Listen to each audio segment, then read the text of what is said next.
Y'all ready? Yeah, let's go. We are live, Boog. Oh, we are live. Yes, sir. We're officially back at it.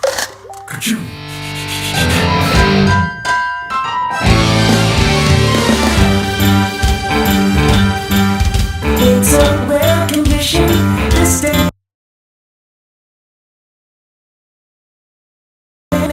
loving tradition of the grand design. Some people say it's even harder to find. Well, then there must Y'all ready? Yeah, let's go. We are live, Boog. Oh, we are live. Yes, sir. We're officially back at it.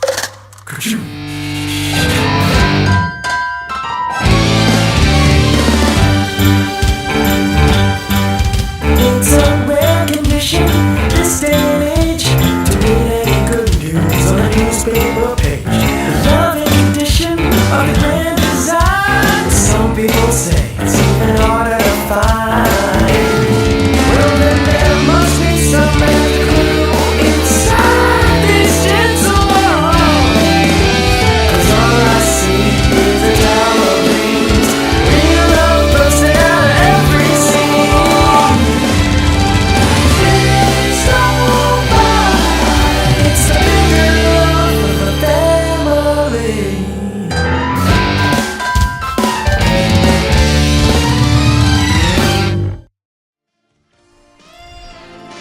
The Articulated Comic Book Art Podcast is recorded in front of a live virtual audience and is funded in part by viewers like you.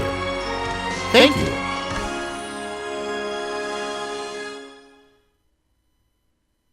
Oh shit. Are we live?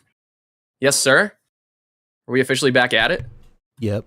This is not Boog Nice coming at you with Articulated Comic Book Art Podcast, episode 194? 7. Fudge! Episode 197. What's up? It is not Boog Nice. This is, in fact, Fobster360. Here with my boys, Rick Dom, 2345, Poncheezy. Boog Nice will be along shortly. He is he's doing something on IG right now. He'll be back Wow. very soon. Yeah. What an intro. Flawless. He's at a strip club and he's streaming it. He promised them he'd get them a little exposure. Exactly. He said he'd give him the old podcast feature bump. You guys never run into that? Where like my friend will be live and I'll be like, "What the fuck? Like he's at a strip club and he's fucking live in this? What's going on?" And then I remember why I stopped hanging out with them in high school. That feels wildly invasive to the performers. You know, you got to be respectful. They love it usually. My IG is blank blank blank underscore okay. hot mama. Well, as long as they get to plug their stuff, then I guess that's okay. On a 'Cause everything is follower. content these days, even our worst debauchery. That's true. That's You true. know? Good stuff. Preach, How you brother. boys doing? How's your week? Rick, you first. It was all right. Yeah, nothing eventful I can think of. It's so strange during these weeks. I feel like a fucking broken record, but there's so little that goes on in the toy world leading up to San Diego, and it just makes everything else so boring. It's like everything is stopping right now. Yeah, I would agree with that. It's even slower for me because I don't keep up with, more than a couple of companies really. So Oh, that's even if that's there me is next. news, I'm like, yeah, I don't really care. Yeah, that's me next, man. I keep like just the other day. We're gonna get into it in a little bit, but just yesterday that G.I. Joe pre-order went up, and I thought to myself like, I can't buy this. It's $35. Is this a Yeah. joke? Like, who's buying this at $35? Like, there's absolutely. And I just like came to the realization like, fuck, dude, if this is how it's gonna be, maybe I should just sell everything I have. That's not what I want to continue. Right. Yeah, it's absurd. I think Poncho was there yesterday when we were talking about it. I was just like, man, this is ridiculous. This is too far. Like, I can't be into this shit at that price. Like, there's no way. Yeah, I was there. This sucks. I don't understand how people who like collect everything keep up with all this stuff, man. It's like pre-orders overlapping like every day. It's wild. Or announcements or all that stuff. It's not even that. It's just specifically the price of a single G.I. Joe figure with no multiple hands. for $34. Yeah.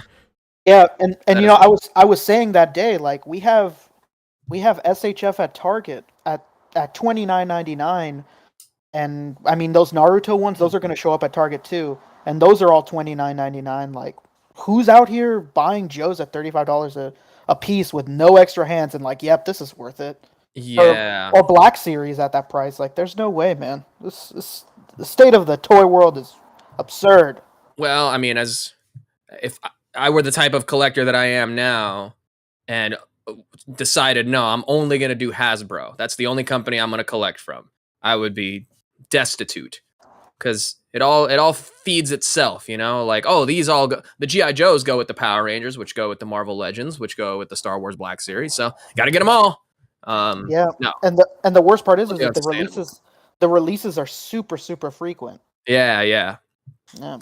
So, so there is, you know, some news this week. We had a GI Joe June stream. We had a Marvel Legends reveal today, in fact, breaking news. And we had a Star War, because it's Obi-Wan every Wednesday, as we call it, you know. And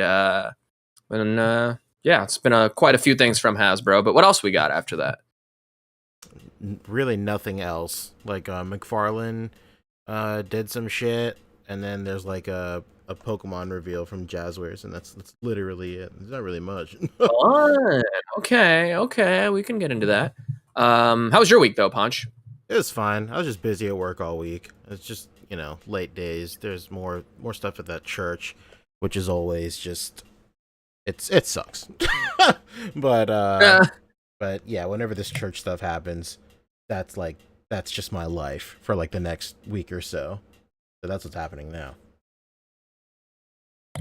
Dope.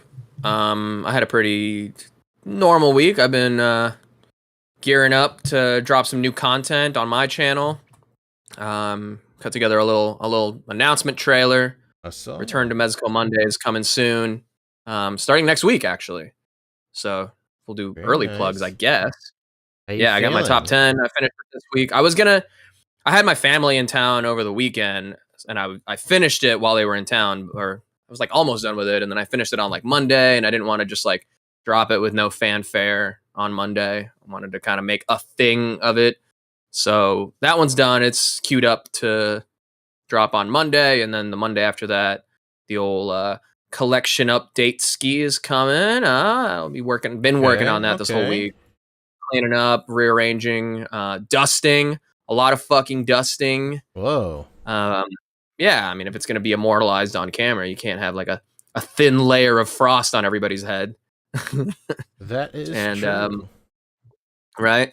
Reminds me of that dude who he like took some ACBA photos like in the group of like a statue that he had, and it was just like dusty as hell, and you could like see every bit of it on his like high res like actual, you know, photography camera. That's what I'm talking about. You remember that?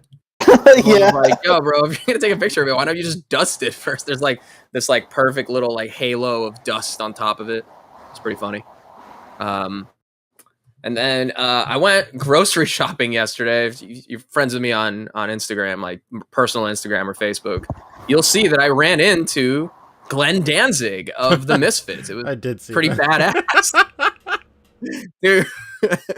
And it's so great too, because I ran into him. I mean, I saw him a few times throughout the store, but I was like making my way to the register. I went through like the dog cat food aisle to get food for my dog, and he's there picking up cat food. Just living the meme from like a few years ago when somebody took a photo of him like walking out with groceries and like cat food and kitty litter, and then they put it, you know, they put the caption to the tune of this Misfits song "Last Caress," which, you know, the real lyrics are very inappropriate, so I won't repeat them here. But the meme said, "I got something to say. I fed my kitties today." So My fucking God. good. And sure enough, there he is in the cat food aisle. And I'm like, you know, again, I saw him a few times, but just to make sure, I was like, "Excuse me, sir, are you Glenn Danzig?" And he's like, "Yeah, why?" He's like, "Oh, you're badass, dude." And he's like, "Oh, thanks." I'm like, yeah, why? Who's asking? Yeah. I think he wanted to make sure I wasn't a debt collector. Or I was just about to something. say, like, this guy's Or a been dodging. prospect server. Yeah. dodging Well, stuff. you've just been served. Right, exactly. Can you imagine? I would only say that if I beat him in a breakdance battle. Oh my god. Oh man, shout out but- to Amariana. And right. And then what else did I say? I'm like, oh yeah, you're badass. Her Black Wings, which is a Danzig song, got me through some tough times. And he's like, oh man, thank you. And then I asked him to take a picture, and he's like, Of course. yeah, but no groceries. What? Like, firmly asked me to not include the groceries in the photo. He's like, I don't need another. another cat food incident. Exactly. Oh my god. And then as I'm like putting down my groceries and getting the photo ready, I'm like, just to let you know, where my generation's at. I became a fan of you through when you were on Aqua Teen Hunger Force, which is an Adult Swim classic, of where course. he shows up. He shows up to buy the house of the next door neighbor, which is now plagued by a pool of blood thanks to the cybernetic ghost of Christmas Past from the future. As one does. This really happened, and it was really funny. It was a very very Oblivion NPC interaction for sure. Hell yeah. No groceries. Top to bottom, amazing. Yeah. No groceries, please. No groceries. Yeah, but no groceries. I'm like, yeah, all right.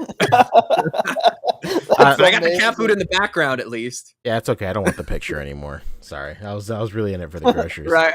Well, it starts with the groceries for me. So Yeah, for sure. I know you from that meme with the groceries and the kitty litter. I know then, you from the meme. Oh man, if I would have been there, I would have been so down to just go up to him and be like, "Hey, are you the guy from the cat memes?" I'd have been down. I'd have done it. My friend was like, "What the fuck?" I never would have expected him to be grocery shopping, and I'm like, "Dude, it's completely expected." Excuse me. Can you imagine a person living their life? That, and also like, I mean, you know him from three things. You know him from the Misfits / Danzig. His music. He's a legend. He's a music icon. Famous, world renowned. He's also a Aqua Teen Hunger Force guest star. Okay. And he's the guy from the memes. Like, you know him from one of those three things, or guest star on Portlandia too, I guess. But we'll include that on his guest star with Adult Swim as well. Very healthy resume. So yeah, it's pretty hilarious that that was just my local like grocery store. So I don't know if that brings up my level of where I shop, or if it brings him down to my level of where he shops. One of the two. Nice little middle. Maybe I'll meet him in the middle. Yeah. Yeah. So yeah, that was a fun little interaction. Definitely the most exciting thing that happened to me this week. Can't argue with that. Anyway, Boog's here. Boog, how's your week, sir? All right. Hey guys, sorry, my week was pretty good. Actually, it was terrible, but I'm here. There it is. Oh no, There it is. I saw you've been doing some running. That's not terrible. Yeah, I've been doing a lot of exercising actually. Okay. Believe it or not. That's the only way I would actually be alive right now, probably. Beach season's coming up. That's why. It's beach season. It's beach true. season. This is true. It is. But It currently is beach season, actually. it was super hot here today in New York, actually too. Got up to like 92, 93 or something like that. My God. You guys having a heat wave out west too? You bet your bottom dollar. Oh yeah, it's been pretty excruciating. So, but yeah, it was real nice weather today. So that was nice on a Friday. It wasn't really a lot going on at work, so that was good too. Shout out to Brandon and Mike Fleck. They're going to be up at the Toys in Action toy photography little convention up in Saratoga Springs, New York tomorrow. I've been in contact with them this past week. I sent a couple things up there to Brandon. He's going to be holding it down. Have a couple tables to himself, basically. Him and Mike Fleck going to be holding it down for ACBA up there, basically. So I think Captain McKay too, right? Yeah, Mike. That's Mike Fleck. Oh, that's Mike Fleck. I literally had no idea. Shit, maybe one day we can get Boog Nice on the show. Shit, that'd be great. Hey, Yeah, you know- all we you ever know get is what'd be Kendall interesting? Gray. Boring. It'd be interesting if we could get him and Kendall at the same time. Oh, no. Could you Well, I've imagine? never seen him in the same room at the same time, so how was I supposed to know? It should be cool though. They'll have Brandon's gonna have his latest pack of Cards. A.C.B.A. trading cards. Hell There'll yeah. be some cutouts up there. There's some foodie packs. There is a brand new diorama and some displays. Should be pretty nice, man. It's gonna be Mamma mia. Paul Harden's gonna be there. You know, quite a few. Trevor's gonna be there. Quite a few other toy photographers. So should be pretty cool. Oh man, Trevor, that's fantastic. And 112 Paul, Trevor? 112 Trevor. I love and him. Paul Harding of Paul Harding Studios. Oh, That's yeah. right. Trevor there in 1-to-1 That's dope. scale. So I was supposed to be there too, but it's a wild trek for me to get up there. Ashley's leaving on Sunday to go away, and Sunday is also Father's Day, so it just wasn't going to work out for me to get up there and get back, basically. True. So yeah, it's Yeah, like it's a long track for just a day trip. basically it's for the one day. You know, it's like a 4 or 5 hour drive or some shit. Like I don't know, like 4 hours maybe. New York is that big? What the hell? Yeah, people forget, man. You know, people in upstate New York, as you go further north in New York, you know, they don't really get the love as New York City, as much love as the 5 boroughs. But yeah, New York State is pretty big. Clearly not as big as California or Texas or no shit, but it is. Get up there in MAGA country too, so it might not have been safe for me to even go out there, honestly. Where you're gonna be going through like a sundown county or something? Basically, That's awful. quite possibly. So you know, Where's this con Brandon at? The and Mike. VFW? What the fuck is going on? There's cons at a VFW bar. Where's this con again? It's at the old VFW hall. Oh no. Next to the White Liberating Museum. No. Isn't there? The Museum of Confederate History in the North? What? That's what? Yeah, that would You be. know what's wild? I actually don't know of any black people that are going to be there. Damn. That's all you need to know, man. You were the one. I can't believe we would say this on Juneteenth. Come on, you guys. It is also Juneteenth this weekend, but I guess we recognize it on Monday. This is all jokes here, by the way. I'm just Absolutely. kidding about all the. Yeah, This is- come on, you guys. Throw the disclaimer up. Let's go. All jokes. But yeah, so Like the podcast made of predominantly minorities could ever be racist. Come on. Come on, Michael. But I did do some catching up on shows and stuff. I guess we'll talk about that in the after show. I finally caught Okay. Miss Marvel, caught up on the boys. So yeah, I haven't seen the last few episodes of Obi-Wan though. I've hearing a lot of not so great things about it though. I've been loving it. Star Wars Yeah. community complaining? That's crazy. No. Right. I think you must have things confused, Boog. There's no way that's possible. Incredible. So, All right. So what are we getting into first, huh? let's do community highlights, baby. Oh, nice. The com highs?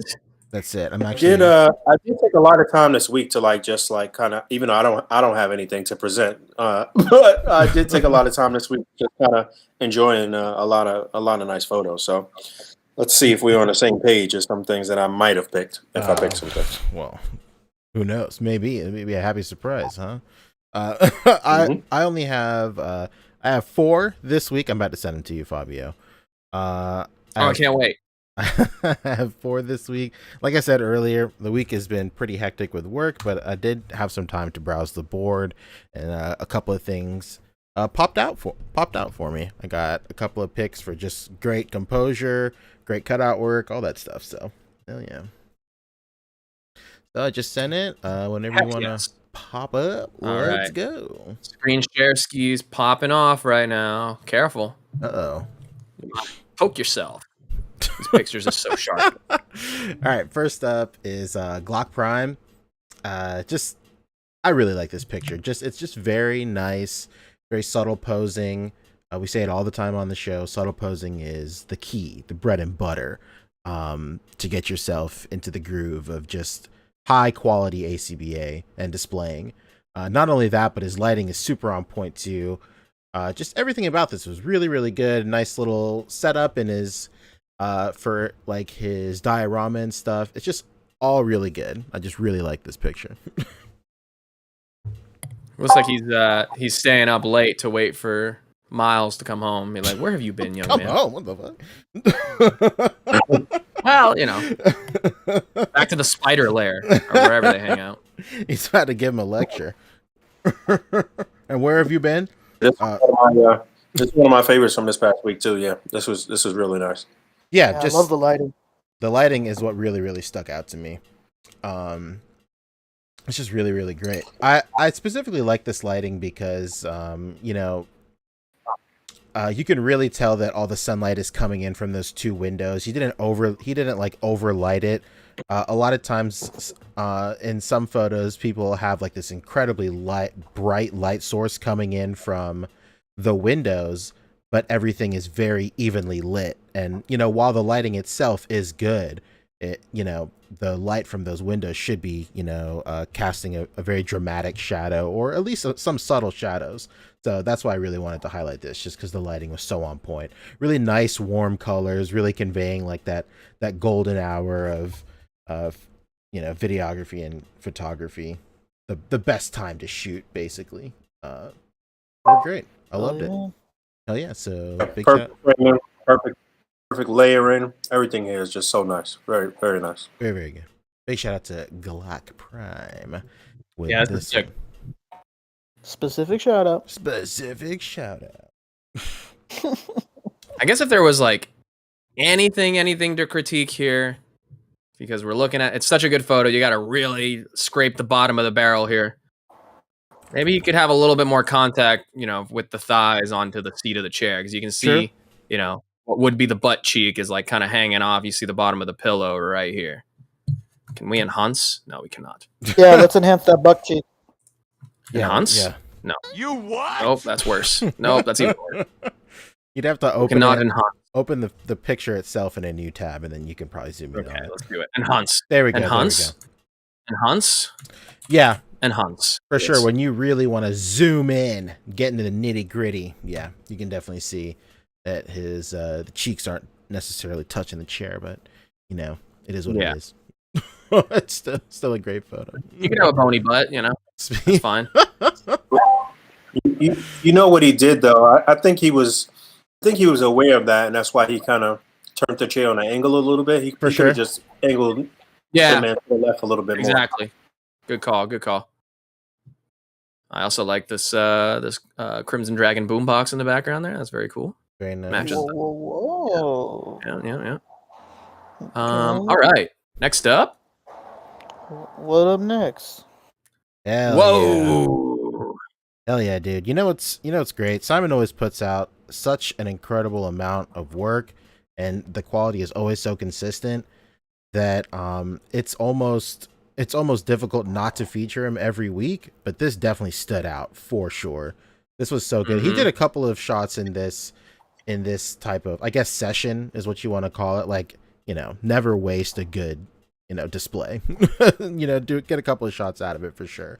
But this was just really, really great. Specifically put this on here for Boog. I know he loves tons of rats in the shot. But more importantly was Which is why that's the A side and not the B side. That's no rat.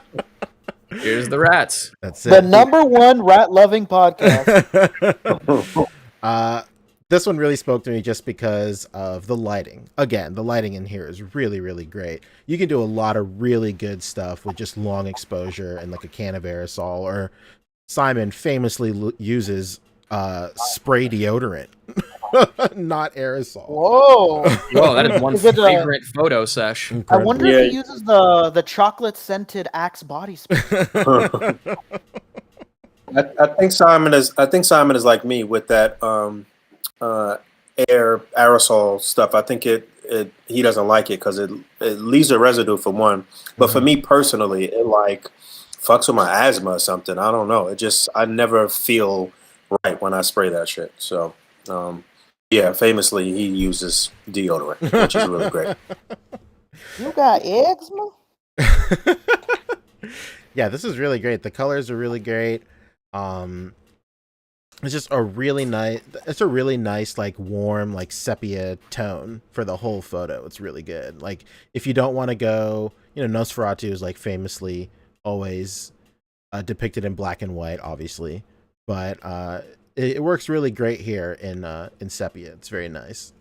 And Simon always kills it with these long exposure shots. Whenever he does long exposure shots, those are genuinely like my favorite types of shots he does, because I think his skills really shine whenever he does stuff like that, for sure. Yeah, he's really exposing himself. Truly.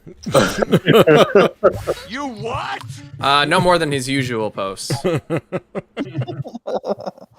One thing about Simon too is that we know that this is 100% totally tangible. Whatever he's done here, it's in camera or it's all, done practically too. So that's something to aspire to, keeping it completely within the essence of ACBA all the time. So, your photos can look just as good without doing anything post-production. Not to say that anything's wrong with that, because there's a lot of people that do that and do that very well too. Mm-hmm. But just saying that, if you stick to some of the core principles for ACBA, you could still put out top tier photos like this. So very nice. Very good, Simon. As always. Oh wait, I forgot to do the old. Oh, not that he needs it, but how about the old? I'm doing it. Podcast feature bump. Oh, you did? Yeah, I already bumped it. Oh, you have to refresh. I did it just probably right at the same time you did, or right before you did. Did you do this one too? I sure did. You'd have to refresh. Oh gosh, darn it! Hell yeah, let's go. I refuse. Whoa! Those are a lot of cutout. That's one big cutout, rather, and the background. Dude. That's crazy. I wanted to feature this because this looks like one of Boog's shots with like the water tower on the rooftop, but it's all a cutout.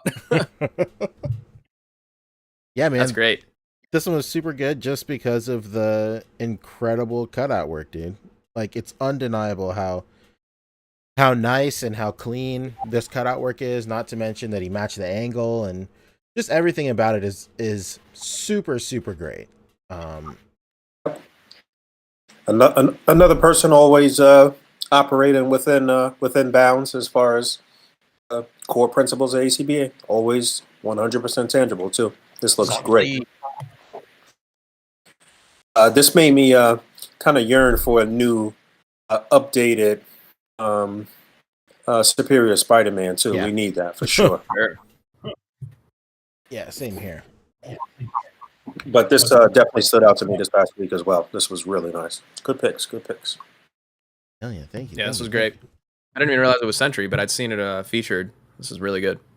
Did you bump it already? Or may I? Yeah. Go right ahead, Fabio. I was just about to, but you know what? You go ahead. Do the honors, my friend. You have to say, "Mother, may I?" I have to say, "Mother, tell your children not to walk my way." The Danzig references are gonna keep coming. It's all in my head now. Berserk says he was always more a fan of Angel Fudge. I know what you meant. Never miss an opportunity. Yeah, that's a good one too. But if we're talking Danzig, it's all about Twist of Cain. But if we're talking Misfits, I mean, Last Caress gets no better. Except maybe Skulls. Skulls is pretty good too. All right. Up next. Yeah. Last but certainly not least, Alan Parma absolutely killed it with this, dude. I really like that it's just a very simple setup, but one of the best things you can do with kaiju photography is just making sure, much like they did in Pacific Rim and I think the first two Godzilla movies, just making sure that the photo is being taken at an angle that a real person can take it, and you'll be surprised how much that instantly sells everything you're doing. It's so good. This is like very extremely classic Ultraman right here. He even made the effect right here with a 3D pen. So good, dude. Damn, that's Really nuts. nice. Really nice. I didn't even see this one. Yeah, Missed this. This was really nice. Yeah, this is yesterday or day before, I think. It's really yeah, really good. yesterday. 2 days, yeah. His B side has like some more mist around the beam. Also, if you want to take a look at that, really nice, dude. Like, super good. Yeah, big shout out to Alan, man. Okay, there we go. I was looking for the lighting because I like that the lighting is on the beam, but it's catching on the eyes too. Yeah, So you get that nice glow in the eyes as well. that's it. That's it. Very, very sick. Very sick. Absolutely killed it. Super simple, but very effective. You already bumped it, huh? I did. Yes. Oh, I heard you typing. Okay. I'd be giving it the double bump. That's. Oh, G Prime is here in the chat. He said, "Thank you." Oh, you're very welcome, G Prime. Yeah, of course, of course. Oh, welcome. There he is. Yeah, Glock Prime, killing it. Absolutely killing it. I don't think I'm following you, so I'm gonna give you the old follow ski. Whoa, See, whoa, I love whoa. this segment because I discover some new great artists as well. Absolutely. Oh, from the Netherlands, we got some international love over here. That's great to see. I didn't know that's where he was from. Damn. Nice, very nice. Well, I mean, those of us in the know call it Holland. All right. What time is it over there, right? Ooh, I don't know. It's probably late. G Prime, what time is it at right now for you? And while he's answering that, we didn't think there was going to be a trivia section to this. 2:30 What is the time currently where you're at? 2:30 a.m. Mamma mia, late into the night. Damn, bro. Whoa. 2:38. Yep. Dang, dude. Well, thanks for staying up and watching. And yeah, congrats again. This is a fantastic photo. It's practically the witching hour. Hell yeah! Well, that does it for highlights. A lot of great photos this week, as usual. Per usual. There's a theme going on here with like really good lighting as well. True. Yeah, this is the week of lighting. Yeah, because look at the sharp lighting on this one too. Really gives it a nice contrast outline. Very nice against the background with that. Yeah, that's contrasting, baby. Don't forget to follow us on Instagram, where we are constantly doing features over there as well. Keep tagging us. You could tag us directly, and we'll see your stuff. And you can also use our hashtags on Instagram too. So hashtag A.C.B.A, hashtag Articulated Comic Book Art, A.C.B.A Global, A.C.B.A Fam, whatever. So it's all good. Just a friendly reminder, because we get tagged in a lot of stuff, that we probably not going to feature. It's when we feature stuff, it's about shots that are clean, cropped, and contained. So definitely not going to feature your stuff if it's on a shelf or if it's in your hand. That stuff is cool for for getting a lot of exposure or a lot of engagement, but when we feature stuff, it's all completely contained setups, where you're taking your time and doing your thing with the lighting, and not to say that something outdoors couldn't be clean, cropped, and contained. It's just a matter of the angle and picking the right spot and stuff like that. So yeah, keep tagging us. We seeing your stuff. Sometimes it takes us a long time to get around to something, or oftentimes have stuff in the tuck for a while that we know that we're going to feature at some point, and you may just be like, damn, that when are they going to feature my stuff? Are they ever going to feature my stuff? And most likely, if it's not, then yeah, we'll get around to it for sure. But yeah, Articulated Comic Book Art on Instagram. There it is. You see it right there. That's fantastic. How do we feel about a little Hasbro news, gentlemen? Yeah, let's go. Let's get right into it. A little Do it. Hasbro. Yeah, a little Hasbro. Let's see what those Hassel brothers is up to this week. The You guys old talked about Hasbro this, brothers. right? We did. Yeah, we talked We about did. that. All right, cool, Absolutely. Just trying to see where I'm at because I, kind of missed last week. I'll be right back. Actually, All right. So it is Yojo June, as we mentioned, and that means new GI Joe streams and pre-orders, and sometimes both at the same time. In this case, right after the Yojo June stream, which I think they did on Instagram Live again. It's kind of weird. I think people prefer it on YouTube because you can't really hide the chat on IG Live. Yeah, and You know you what? really They did. I'm confused because they did a little like quickie stream to just show off this one figure. Oh, I see. Didn't we already talk about the other stream that they had last week? yeah. Maybe that's what I'm thinking of. But I hate that they do that. I hate that there's no consistency. Like, okay, if you want to do it on Oh, yeah. Instagram, that's fine, but just keep doing it on there. Don't keep switching it up. A lot of people miss out when you do that. Okay, They so this is the got- one got from last the week. pre-order for some of the ninjas, and then as that dropped, they did a quickie little live stream, kind of showing them off in hand, basically. So, this is one of the other, like, I guess you could say, premier or primary ninjas on the Joe side. That's not Snake Eyes, basically, or Jinx or whatever. We got Kamakura and Blue Ninjas from Cobra. Kamakura, everybody's favorite $35 figure. Get out of here, man. Oh my At least he's not an army builder, right? Because these are $50. These are $25 each, right? I'm I'm not sure what the price was on the Blue Ninjas. I wasn't really interested in picking up any of these, honestly. No, me neither. They look good. I mean, it looks good, and the Kamakura figure actually comes with quite a bit of accessories. I don't know if it's $34 worth of accessories, but He it does, is he comes like a lucky figure. he comes with no extra hands. I'll tell you that. Really? Yeah, Oh, it that comes with no sucks. extra hands. Yeah, that is Rough, kind of man. weird. Maybe some martial arts like posing hands or something. And but- somebody's got to make this make sense. I just looked up the Ninja pack, and this Ninja 2-pack is $44.99. How does this make sense? Can somebody tell me how this makes sense? I guess that's a slightly more army builder friendly price. 22. Yeah, I mean, each. definitely not complaining that it's so low. Definitely Yeah. a good price, but I just don't understand that Kamakura is mostly reused body mold too. So, you can't even use that excuse. Yeah, the Blue Ninja is like 1-to-1 repaint, at least the male Yeah. one with a new mask. The one that goes on top of their face. But the female, I think, is also is a 1-to-1 remake of the movie Girl Ninja. This is wild. Yeah. But that is a wild difference because you saying this one is $44 for the 2-pack, and then the one figure here is not that much cheaper. It's only That's like $10 cheaper. It makes no sense. $12.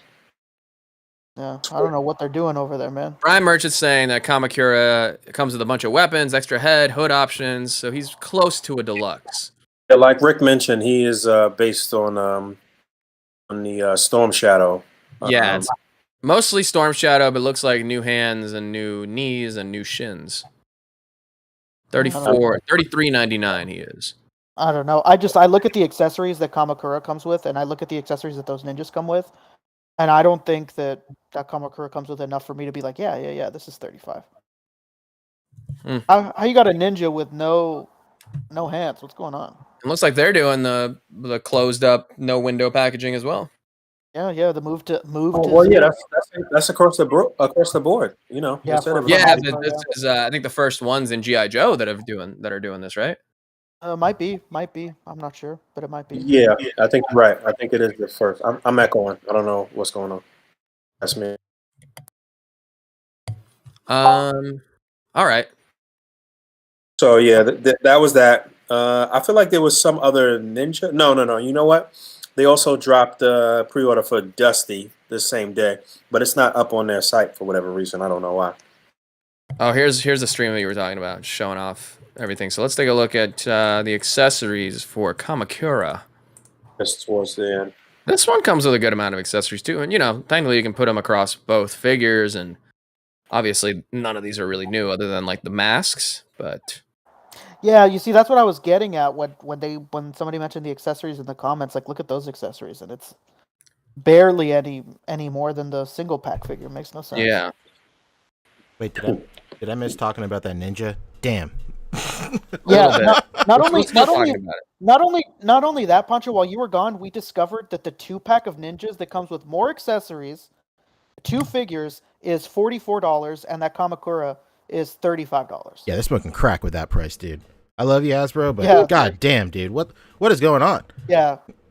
Boogcat like- is saying that the Viper 3-pack was actually the first. So squeeze me. Oh, I'm okay. trying to make sure we get the numbers crunched properly here. You know. You know what I've seen a lot this is dumb. around social media ever since this was announced was like a lot of guys like are are like the same guys that will sit there and like shit talk people for, you know, shilling for Hasbro are the same guys defending this price.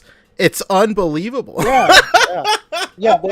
We have people in the comments that call us Hasbro shills all the time, and then they, you know, feel free to love this line and, you know, collect it, you know, no question. But it's really hard to defend these prices. I can't do the mental gymnastics to do that. How is a single figure that comes with less accessories than the 2-pack with 2 figures almost the same price? It's interesting. Yeah, that is pretty wild. Brian Merchant in chat is saying he comes with a bunch of weapons, extra heads, the hood, close to a deluxe. Yeah, but haven't all Yeah, the I've said other that. G.I. Joe figures come with the same amount of shit? Like, if we're talking just like mean- plastic per Yeah. capita, like even like the yes, and no. This is, like I said the same thing. This is almost like a deluxe figure, but honestly, comparing this to, say, the War Machine figure that we got from Marvel Legends, no. well, I mean, Yeah. Well, little even more. keeping it within GI Joe, what's another deluxe figure we can compare it to? it's not even deluxe. I don't It's know. like I was talking about it with Rick and David Walton earlier this week. Like, there are just regular ass G.I. Joe figures in the line that have come with just as much stuff for this for like that retailed for $20 or $22. Really strange. Yeah, and I'm looking at the Kamakura accessories right now. Like, this isn't anything. Like, the extra head is the only notable accessory. Everything else, like, we've gotten all of these accessories like 10 times over. Like, I don't. But I'll you know, I'd be remiss if I didn't say this because it's my go-to. It's not too bad if it's the only line you're collecting. But yeah, but No, that shouldn't yeah, be part of yeah, that shouldn't be part of the argument at all. I think, like, I feel like that in itself is like a personal thing, but it really shouldn't be part. It doesn't really hold any weight in terms of talking about it on a broad spectrum. I mean, like, anything can be applied to that. Like, you know, I could afford a Tesla if I didn't have to pay rent or pay a phone bill or anything like that. I mean, that's basically the same thing. I just sent pictures of the accessories. Like, I definitely you know, I like the figure, but not at that price. And I just don't think that for in my opinion that any of what it comes with justifies the price. I mean, look at that. Look at the number of accessories that comes with, and then the 2-pack is right next to it. Like, it doesn't make any sense. Like, you can't. Besides the head sculpt, like, how can you explain your way out of it? The other one comes with a hood. Well, too. Dragon Eyes 69 says, Great name. you know, kind of what we're all thinking. He has very little new. His weapons are pulled from different releases, and 82% of his body is reused. Yeah, he really only has new hands, maybe new forearms, new knees and shins. And one head sculpt that's different. The other one, I'm sure, is from the other ninjas from the past. I think probably similar to, or maybe the same as one of the Storm Shadow heads. Like, I get it. Like, I can understand how, you know, a character that you've wanted for decades comes out, and then you will do any kind of mental gymnastics to justify what you have to pay for it. Like, I mean, I do that every time an SHF gets announced for Dragon Ball. It's just part of the game. But also, you gotta sit back and realize that this is crazy. $35 is nuts. Or 33. Wasn't Crocmaster a deluxe? Does he count in this equation? Yeah, that's technically a 2-pack. That's an absolute deluxe, and it comes with an alligator. Yeah, it's a 1.5 pack. Then there's the two. I mean, most of the Snake Eyes have been pretty deluxe as well because they come with either Timber or that was, you know, that original release that was with like the weapon rack and all that stuff. But that was like a con exclusive, technically, right? So that one, I guess, can be forgiven for being more expensive. But if we're talking like deluxe from GI Joe, yeah, it's been mostly like 2-packs, or like 1.5 packs, I guess. Yeah, it's just really rough when we have that 2-pack and it has more accessories, 2 figures, and it's barely any more than this figure. It's a little rough, man. The Zartan figure was probably one of the most quote-unquote deluxe style figures. The one that was like what was that Hascon? I don't know what that was. Whatever the the color changing one. Yeah. I really hope this isn't like a I mean, paradigm it definitely shift comes with more than. Sorry, go ahead, Punch. I was gonna say I really hope this isn't like a paradigm shift in the GI Joe line where they basically realize that they can get away with charging whatever they want for a pocket of collectors that have been starved for these figures for like decades, dude. Because like it's pretty clear at this point. Go ahead. Okay, finish. I was gonna say like it's pretty clear that this is they could do anything at this point, dude. And as long as it's not unreasonably crazy, like $50 or something like that, like people will pay just because they've just wanted it for so long. And just like Blake said, he hit us with a super chat, $5. He said these figures sold out in minutes, classified maybe the best Hasbro figures at the moment, which I don't think anybody is disagreeing. He continues to say, I would agree. Oh yeah. He continues to say, "Call me a show, but I'm happy with the line." Yeah, but that's exactly it. Like they know that people are just happy to get these figures, and I really hope this isn't the start of them just going like, well, they'll be happy with anything that we give them, and they'll pay anything at this point. I'll tell you what, if they start adding in an additional set of hands with these figures, or 2 additional sets of hands, then they will absolutely be the best Hasbro line. I mean, I agree with that. I've said that already anyway too, that I think Joes are the most consistent. I was also going to say that you don't normally have a lot of QC issues with the Joes either. Their paint applications are always really good, and it's not. You don't have a lot of like issues with paint or QC like you might have with the Marvel Legends line. So I feel like the quality is really there too. So I don't know. I think they're doing. I just wanted to pull up a couple of other like standard releases, and I know this one is technically it's an Amazon exclusive, right? Both of these sets are Amazon exclusive, limited quantities on Hasbro Pulse. So maybe that means they're making them in lower quantities, therefore the higher price point. But a lot of the other store exclusives are at that $22.99 price point, and I would say come with like about the same amount of accessories, other than the heads. Not just that, but you're So leaving no out heads? one thing. If you look at this, heads.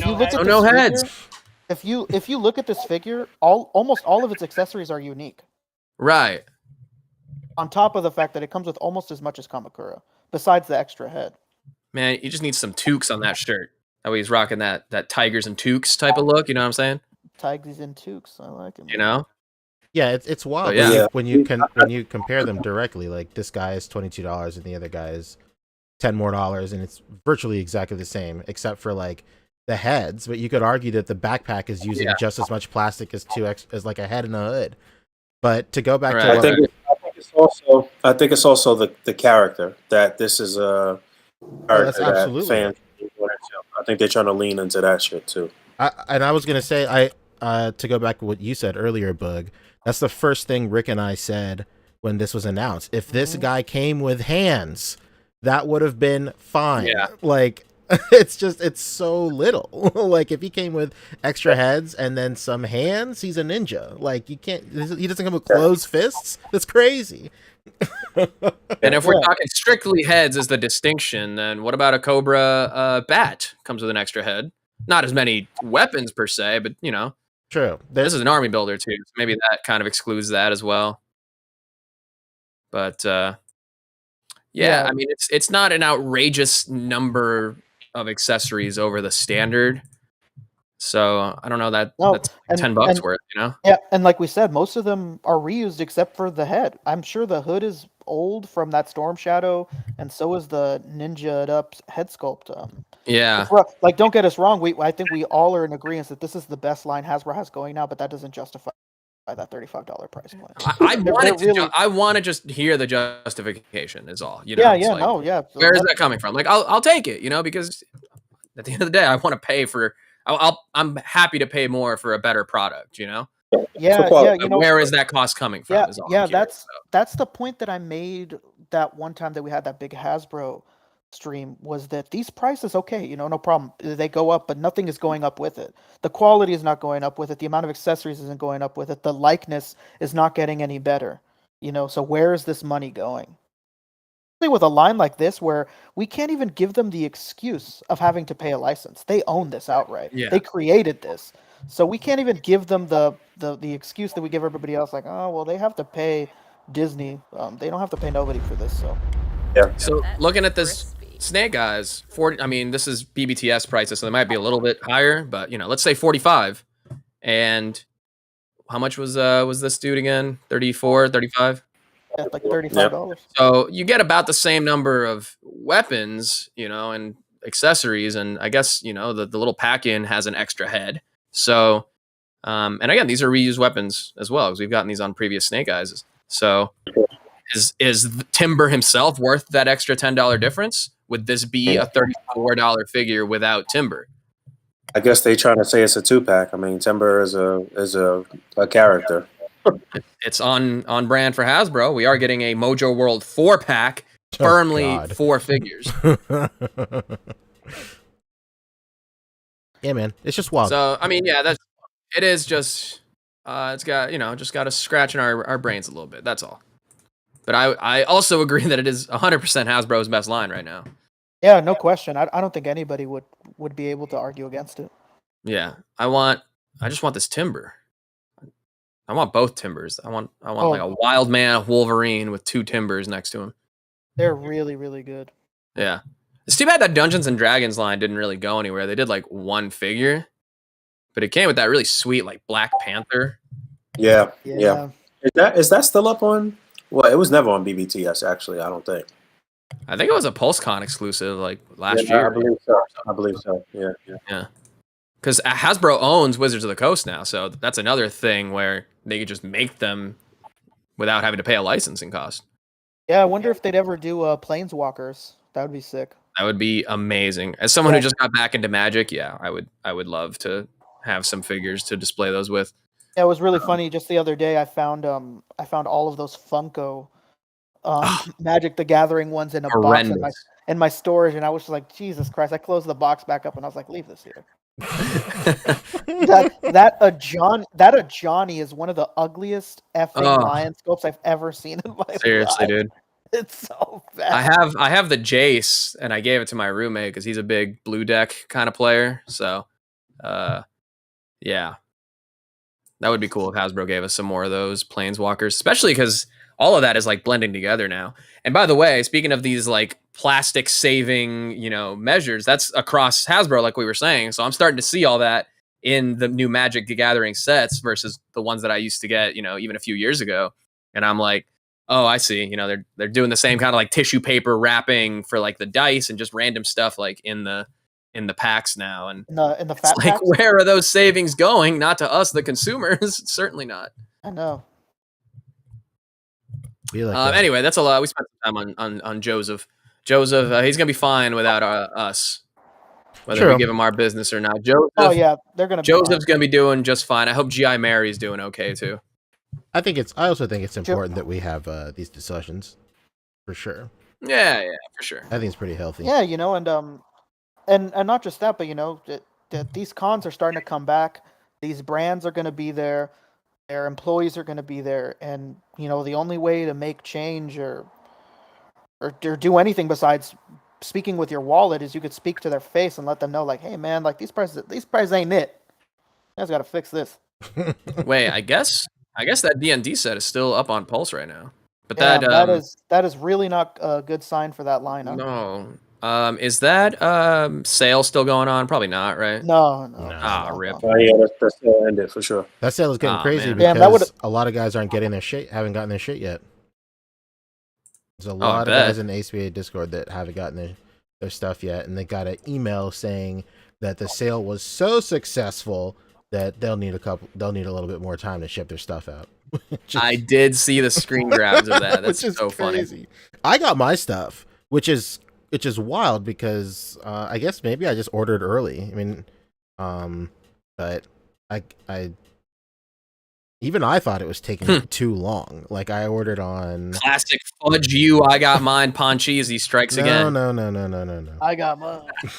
I'm saying, like, I thought my stuff was taking like too long because it took them like a week to ship my stuff out, and I was like, oh, okay, well, I guess I just got the short end of the stick, and but I had gotten mine, and then shout out to A1 Groundwalker, he hit me up, and he was like, hey, did you get a tracking number with yours? And I was like, yeah, dude, for sure. He's like, I haven't gotten anything yet, and I was like, you could probably hit him up and just see what's going on. Bummer, dude. It looks like. Oh no, these are sold out. My bad.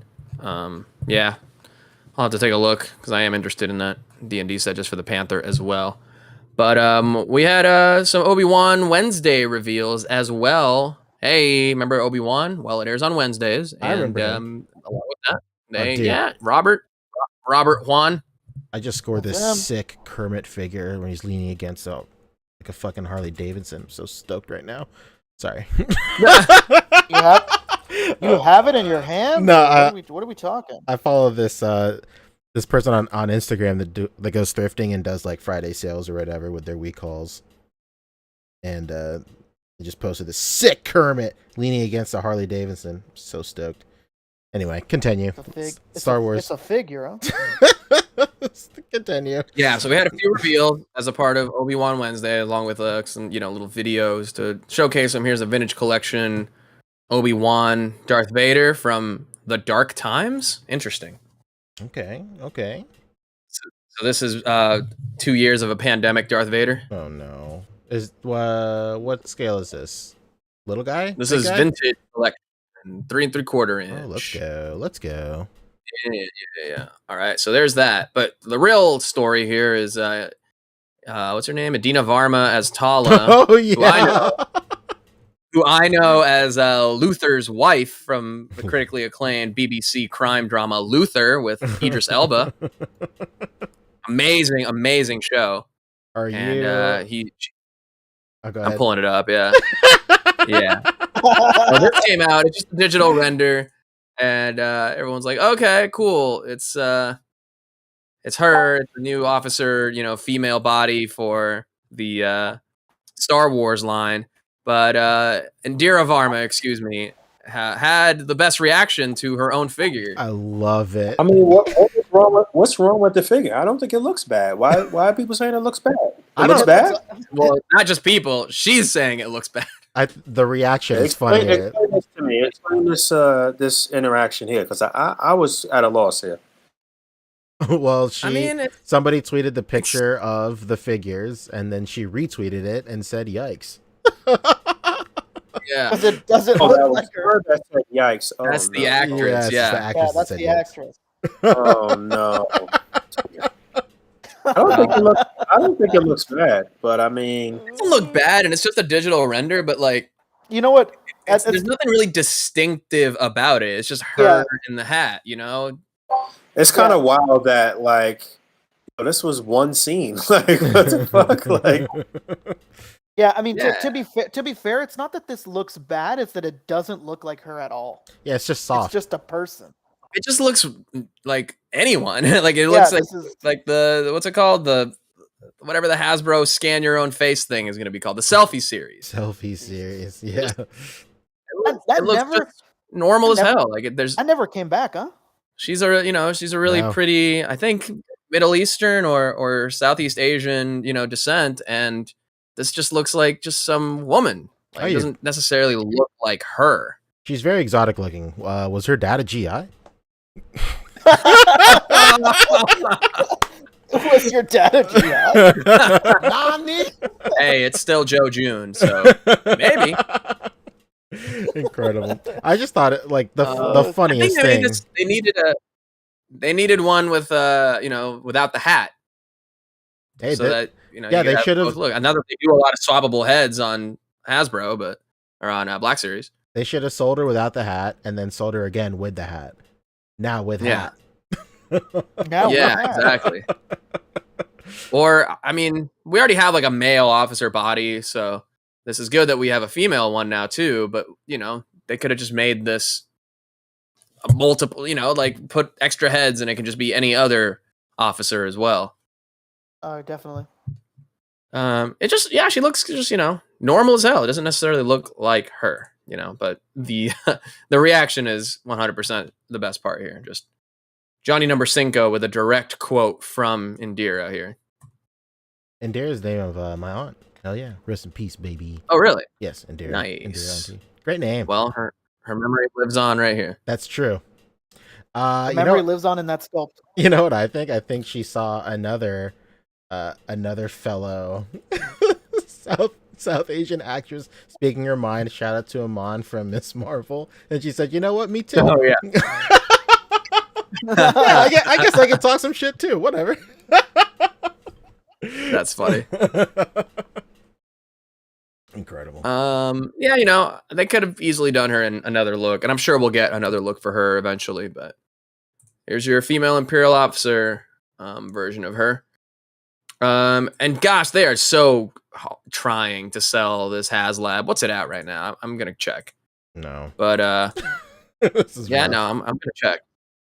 But they were like, "Hey, did you see the lightsaber on this week's episode? Nudge, nudge. Did you see it? Remember how she used it? Well, you can get the same lightsaber. It's up right now. But you can't use it the way that she did. You can't use it the way that she did in the show. No, not at all. I would rather pay $500 for Vader's force powers than this. Well, I mean, who wouldn't? Yeah, who wouldn't? But that's the joke, is that it's nothing. Fat Man hit us with 5. He said, "Dear Hasbro, give me a Kenobi in a trench coat to hide Leia, or we riot. I need to recreate that Looney Tunes moment." Oh man, the worst. Earlier in the show, sneaking into the movie theater as 2 kids in a trench coat. One trick. ticket, please. It's oh my god. What's Vincent Adultman doing on Star Wars?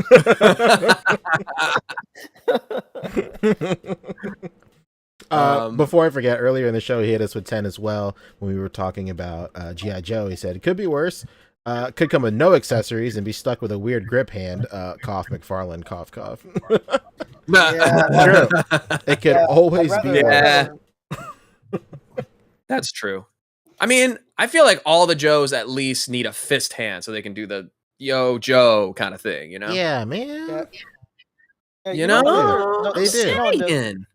And the worst part about McFarlane is that he hates to do hands, so it's not like it's gonna ever improve. The worst. Wouldn't even do a lantern ring hand. He's not gonna do nothing. So this is at barely anything, huh? 24 hours or 24 days to 20. Okay, it's been 20 days, and they're a fifth of the way there. They're 20% of the way. 1% per day.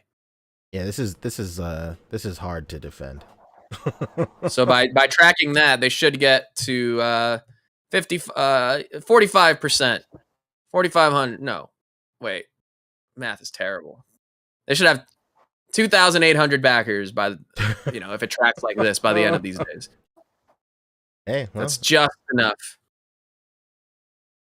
All right. So that was that. Today, however, we did have a little Marvel Legends reveal. Wow. Wow. Hey, look at that. It's Mystique. Hell yeah. They said, I know we didn't do a lot of shading on the last one, but we'll make it up. Yeah, this one's like all shading. It looks good though. But does it look on model? I don't know. I've never. Hey, is that the Hulk? I don't know any of this. Is that the Hulk or who is that? I love how it's the same baby. Yeah, this is literally the little Hulk that came with I think one of the Old Man Logan. Yeah. But now he's blue with a sweet ass haircut. Still, it's It's gonna be a hairy baby. Comes That's out a with lot a of full hair. head of hair like that. Yeah. That's a lot of hair. Yeah. Yeah, this is great if you just want to, keep it in the box like this. That looks good right there. Imagine that displayed behind your regular color X-Men team. Pretty good. Yeah. Shout out to Food Cat's asking what color baby we think will get next. If they're ever going to redo Hope Summers, this is the way to do it. Spin the wheel.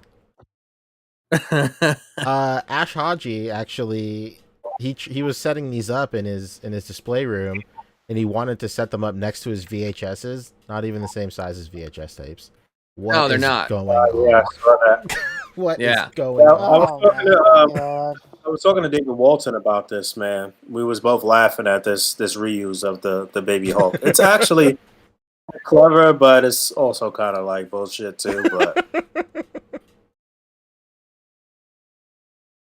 I don't know how I'm feeling about the actual figures from this. Like, I love the whole like box thing. You know, we talked about this plenty of times, but yeah, Ash showed us that it's not really gonna match up how you think it will. And the boxes are different sizes too, mind you, Oh no! or different widths. Uh, the widths, I could understand like the widths, like, but they should have at least been a uniform height. So they all like, and you can like shift them forward and backwards. I do the same thing with SHFs all the time. Because some of them have, like, Don't quote me on that. Yeah, I do that with SHF too, but with the DBZ stuff in particular. But yeah, don't quote me on that. But I'm pretty sure as far as like the depth of the boxes are all like different. And Yeah. shit. Oh, I see what you're saying. I see what you're saying. I mean, I feel that it's the same energy I got going on over here. Because look, you got all of them one size right here, and then I ran out of space, so now this one is like down here. My God. Look how annoying that is. But I should be glad that when they switched the box designs from like the original ones like that with like the magnetic flap, they kept it to the same height to like the new ones. All this and more great box pointing coming in my collection update video. Oh yeah. What's today's date? The 17th. So yeah, in a few days we should be getting another reveal of some sort from Hasbro with the it's the 20th of the month. They promised to give us something every 20th of the month throughout this year, celebrating 20 years of Marvel Legends. So I don't know if that's going to be another influencer reveal with a review or something like that, or just a random drop or whatever, a pre-order or a reveal. I would imagine if this is the reveal for the month, unless they do two reveals, I would imagine it's a pre-order for something that they've shown in the past. Could be. It could be. Well, even sometimes with that, it'll be an influencer deal where they have the first in-hand sort of look at the figure or whatever. Sure. So we'll see. We'll see. They've been making the rounds and giving some of us a second go at it. So I had a second go. I did Doctor Strange, and then I got to do the Spider-Man and Spinneret.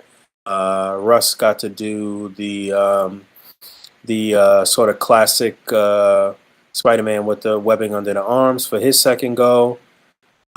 Just Jay had the Venom and Null 2-pack for his second go around. His first one was the Black Suit Spider-Man, I believe. Did Unparalleled Universe get two? He got Lizard, and I think that's it. Yeah, Lizard was the second one. Yeah, Lizard was the second one. Yeah, he had Captain America and Lizard. So I don't know, maybe Dan Who or Rivera or MCU Collector or something like that might have something coming up in the next few days. All right, that is it for Marvel Legends and Hasbro in general, correct? I think so. Yeah, all right. Well, let's get into what everybody's really here for. A little McFarlane. Okay. Yes. Nick Efferson, huh? Yeah. I love people who say McFarlane. It's I don't know, a funny, weird distinction to me. Not McFarlane, but Mac? What about Mac? like not McFarlane, not McFarlane, like no vowels, but very, very strict. M-I-C Farlane. Mike Farlane. Before we get into that, all right. Fat Man hit us with 10. He said, Yeah. I got the Legends Speedball in the mail yesterday from BBTS, and opening it was the most depressing thing ever. $30, and he came with nothing, a box full of air, and he wasn't even pinless. Shame. Jesus. Oh, shit, we skipped the Mr. Negative 2-pack. Let's go back. Why is that not on their thing? That's so weird. Just go to That's weird. Toy Arc or somewhere. Yeah, well, Boog probably talked about it. Yeah, it's up there. You missed it. That's crisp. On the right. There you go. Boom. There it is. Mr. Negative and an inner demon. Yeah, so Boog posted a little update about this, but yeah, it's I always think it's weird when they do like a character and then what's supposed to be an army builder in a 2-pack. 2-pack, God. Yeah, there's gonna be a lot of loose Mr. Negatives out there in the marketplace. I guess so. Yeah, I'm surprised they went this route for Mr. Negative. You would think he would be a single carded figure as part of maybe some wave or something like that. But then again, not really, because it's just a reuse of a suited body. But to make him a 2-pack with a potential army builder is just dumb. Like, I don't know. Mr. Negative doesn't like Naruto duplicate himself and shit. So why do we need 3 Mr. Negative so you can have 3 goons and shit? Yeah, I guess the bright side is that GameStop does sales all the time, so I guess you'll be able to get them cheaper down the line. But yeah, a good amount of effects and all that stuff with him too, with the army builders. So even if he were by himself, he would have justified multiple purchases. You know. The only one of my only issues with this was it should have been another head for Mr. Negative and another set of hands because he's so unique in his color and shit. It's not even like you could just swap on some other heads or hands, you know, if you wanted more for Mr. Negative. Now, if you just wanted to use this suit for somebody else or whatever, I guess. But it's a very unique, distinctive look for him. So, you know, Yeah, they really put that money in that goon, and I mean, I appreciate it. Not Because even just the heads, really. Yeah. That's where I was getting, because I appreciate the fact because you can just use those heads on different suited bodies, but that does suck. That I guess that's true. I guess if you already have like a couple of others, then that way the goons don't all share the same body.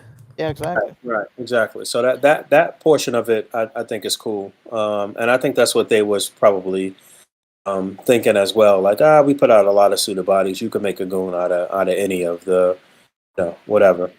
And I see that they reused the Logan body, which is a little bulkier than the typical suited body. It's one that I like to go to a lot for some variety and a more kind of buff looking dude in a suit or whatever. So I think this is actually a decent 2-pack, but it would have been really nice for just another set of hands and a head for Mr. Negative. That would have really taken this over the top and been a lot of bang for your butt. Yeah, especially because I think he smiles, sinisterly a lot in the game. So it would be cool if they had done that and he had like these like bright white teeth or whatever.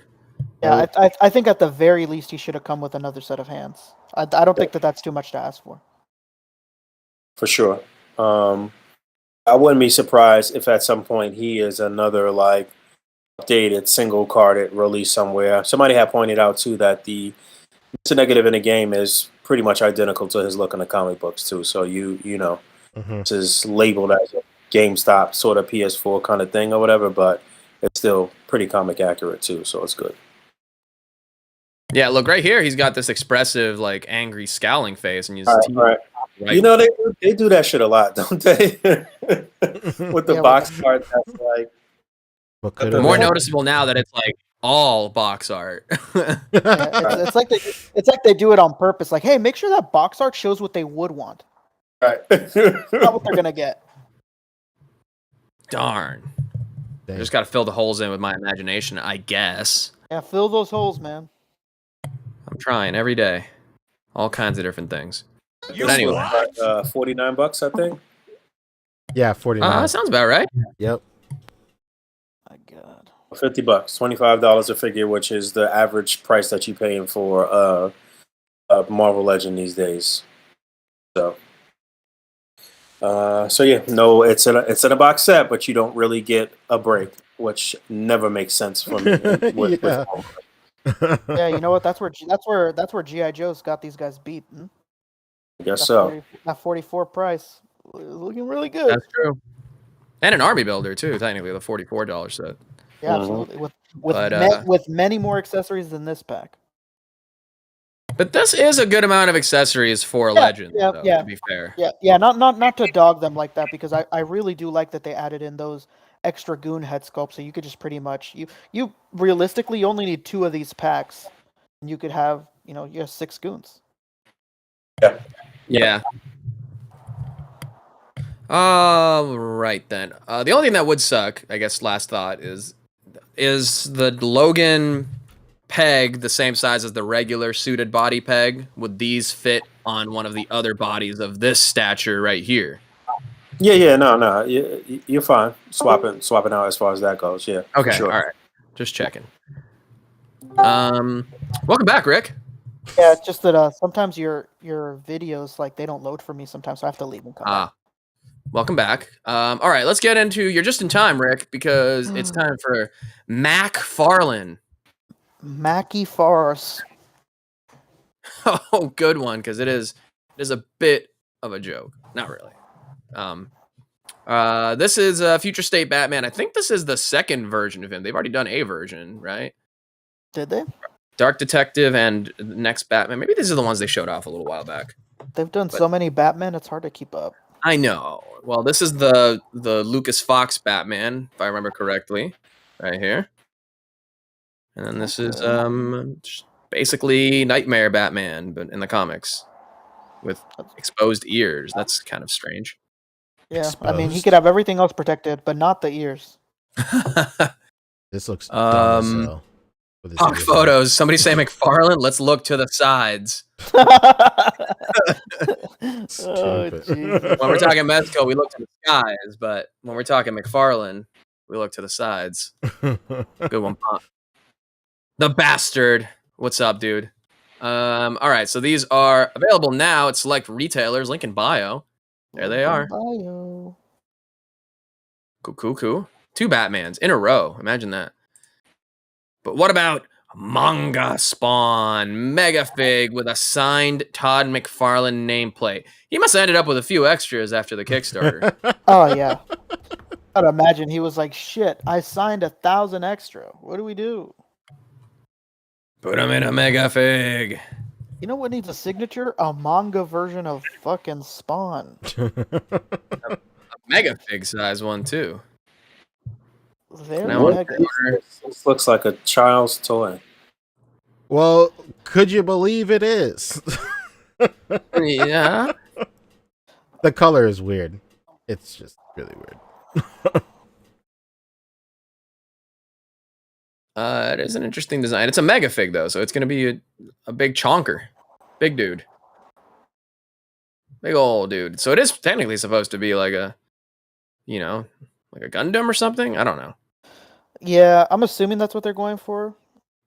Like a mech, like a Japanese mech look. I am going to go into the link in bio because I need to see how much this shit is. It was $79.99. There's no. Oh my god! Wait, no, this one is $34.99. That's the one without the signature. Okay, so this is the designer edition, no nameplate, $39.99. So that's typical Mega Fig price. Okay, I feel that. How much? You're saying it's $79.99? Yeah, and it's sold out. Damn, Todd's got a lot of loyal fans. Are the weapons the same? Everything else is the same. It's just this, right? Well, you know weapons? what? Okay. I think Todd charges $70 to get a signature, anyways. Yeah. Oh, I did hear about that, Puck. He said Target actually put up the listing by mistake for $20 for the signed one. Yeah, everybody's in the comments fucking roasting him. Like, thanks, I got it for $20. Ha ha ha.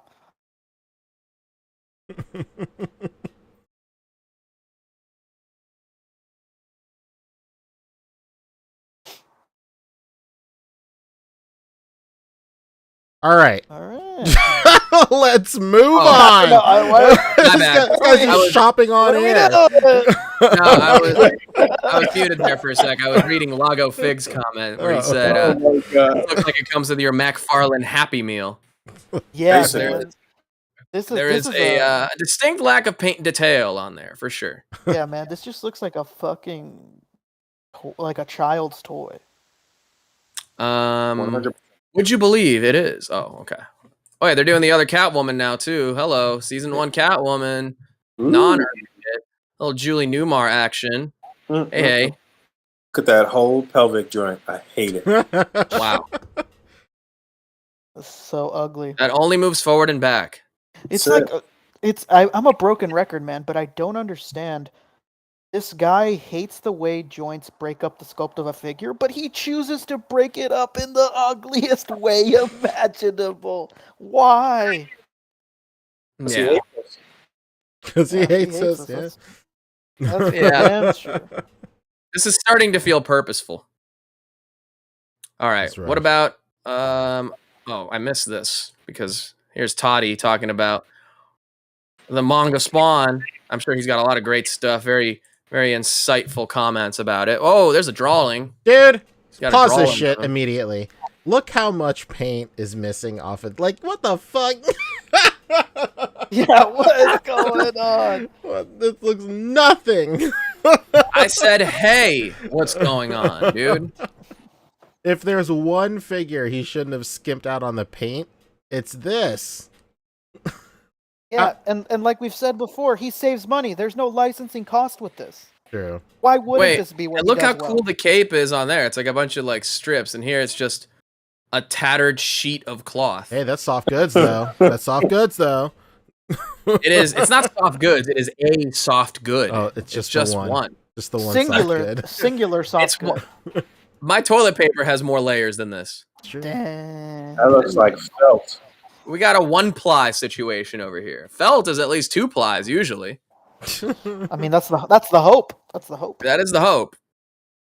All right, there he is. He's talking about it. Whoa, look at the weapons they store on him. And they're Whoa. green. And they're green. And mean. Don't forget mean and green. Whoa. Hey, well, he's having fun with it. Well, to Look be, at that. I was about to say, like, to be fair, Oh this my looks god, look better at how than ugly that publication. shield is. What the hell? Oh no, come on, man. Why is that shield so flat gray? Yeah, Isn't it like a shiny yellow in the picture? yeah, it's supposed to be. Here it is. Oh, it's a green in the picture. This one is green. Maybe he said it's like a prototype or something. Okay, Okay, yeah, that that makes would sense. make, I was about to say this doesn't. I don't know make if he any said sense. that. I'm just assuming like the one he's showing off is It's not gotta the be. correct one. Hang on. There ain't no way. Here's a box sample. Does it come with 2 shields? It's got to be a prototype. All right, he's pointing it out. Right here, when you put it on him, it's got a clock. This is an unautographed pre-order, and he's also got a clock cape. Okay, thanks, Todd. All right. Talk about the shield though. Shield here is scale here. You just skipped it. Oh, never mind. B green because I think it looked way cooler in green. Okay, cool. Just confirmed. All right, cool. Just wanted to make sure. We wanna roast him only when it's warranted. Yeah, But absolutely. if it says it's coming with the green shield, then I believe him. Here, For now. tail. All right, yeah, just jam it in there because he ain't holding it. He's just jamming it in wherever it'll fit. The old marshmallow into the key slot. I do have All like right. an older like mech Spawn figure. And that one is They're all mixed. it's cool looking, but like he's like black and silver.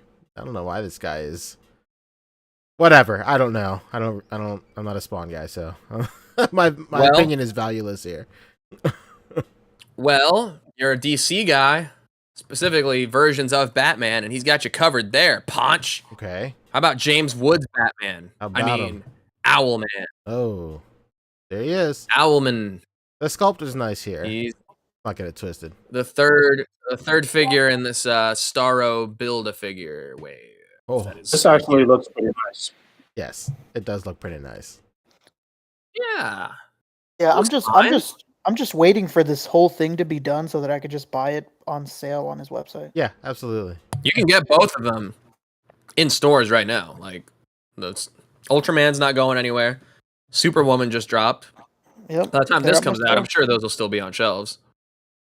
Yeah, I just want that Starro. I literally don't want anything else. So it's got to be Power Ring next, right? Oh, won't even say. Look at that There's pleating Starro. on the soft goods cape. Is that a soft goods cape? It's not a soft good. It is not. Oh, it's not. Oh, never mind. Then. Man. Never mind. Deceptive, very deceptive, Toddy boy. Compliment redacted. Oh, he comes with Fat Man hitting us with Redacted. 10. Thank you, dude. Says Alaman comes with grip hands and nothing to grip.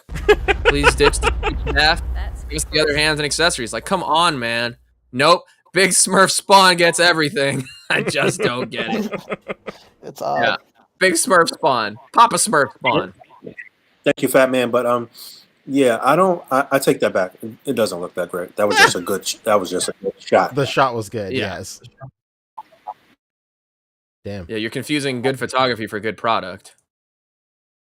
It'd be like This looks it's like a pretty flat gray most of the time. Look at that. I don't think they're supposed to be grip hands. I think they're like claw hands in a weird way because he's got those like long talons or whatever on the end of him. But yeah, no. It's like he didn't want to commit to them being spread, but he also didn't want to commit to them being straight up grips. Well, it doesn't matter much to me as long as they're spread. Spread it up. How many? Okay, who's counting them? How many Danzig references is that this don't episode? know. Somebody better be keeping count. Somebody in the comments. let Come us know. on. All right, so that's Alman. What about okay, you know it, you love it. It's the Page Punchers. Bam bam. Oh my god. Damn, there's already Punch that page, there's baby. already variants of this line. Jesus And they come with the Christ. same comic book now in black and white. Wow. Just what I asked for Edgy. Christmas. Yeah. Can we take a look at the where is it? Link in bio. Give me the link in Why bio. are we diving deeper Target into exclusive this? Because I'm curious on the price. Okay, it's still $24.99 with no build-a-figure piece, with one accessory. Chinese I guess it's censored better than a Batman. typical. Fucking. And I'm going in deeper because I actually want to see the product shot, not just the photography. True. I guess to their credit, it's not just like a grayscale artist proof. It's like a painted, stylized version. But I don't know who wants this really. I think this is way too early into like a new line to be out here doing things like this. You don't even know if people fuck with Page Punchers yet, and you're already making black and white versions. Come on. I guess this is the Target exclusive, and then the rest of them are like regular line, like any store. But yeah, I don't know how many comic books they're trying to move, but they're really making these Page Punchers the thing. They're making them. Yep. All right, I think that's it for. There's one last thing. Two more last things. Yeah, Actually. two more. So last things, two more. first, they gave you the Lex in the power suit like this, but he had that weird dark side head. Then they gave you this head on like the classic green power suit, which is like basically a repaint of this with a new chest piece. Now they've combined the two, Wow. and you get the regular Lex head and the super power suit. It's what Gold everybody's been label, waiting baby. for. Gold. This There he time, is. you don't even get a chair. You don't even get the fucking throne, exactly. Oh, come on, man. But you get a cape. He's got a new cape. You look like this head sculpt though. It's pretty expressive. Yeah, but it's the same head sculpt as the except with side eye now. Maybe the original one had side eye too. Oh, But, God. when they did the green power suit, that was the two of them were variants of each other. One came with the throne, one came with the regular green power suit. This was the head on there, so they've literally just swapped them. That is all, and put a cape on, I guess. Genius. Wow, gold Yeah. label, baby. Only the highest quality here. I love gold. And then here's a gold label version of that aforementioned Dark Detective, this time with scowling mouth and no trench coat. Who decided And- okay, to put the Oh no, ears he out? already had the scowling mask, so it's just no trench coat. Yeah, That's what I I- was saying. It's so weird that he has his ears out, isn't it? If this It's guy really saved me jarring. from like a burning car, I'd be fucking embarrassed. I wouldn't even like leave me in it. Like, Like, Bro, why are your ears out? yeah, why are the ears out? very odd. Okay. Thank you, Todd. Very cool. Yeah, last thing was can you What go is- on last thing was can you go on Dallas's Instagram? Yeah, but can we? Okay, the sunglasses over the hat. This did he just come from indoors, or does he just work in the office all day like this? He always has those sunglasses on his hat or on his face when he's doing the video. They're upside down. What a guy. He's wacky. Yeah. You'd be wacky. All right. And you said something about Dallas, as in Dallas. the real Dallas James. That's The crispy. very real Oh, Dallas James. I love that guy. He's I love got how a post. he's first, and then Bryce Dallas Howard is second. It's the Rock post, and look at that. Yeah, so I saw this on Reddit actually, because somebody on Reddit got this figure, and he was just posting it all over, and you know, Oh no! I guess it was him. Gee. I Here's knew the it. full, here's the full photo. He got it and put a few shots up with it. I just I don't know just how he knew got it. it in hand already, but A few people have gotten it. One went for sale for $250 on eBay. Oh my Why does the lightning like logo emblem whatever look like a freaking cutout, a badly cut cutout? It looks like a piece of fucking Kraft cheese.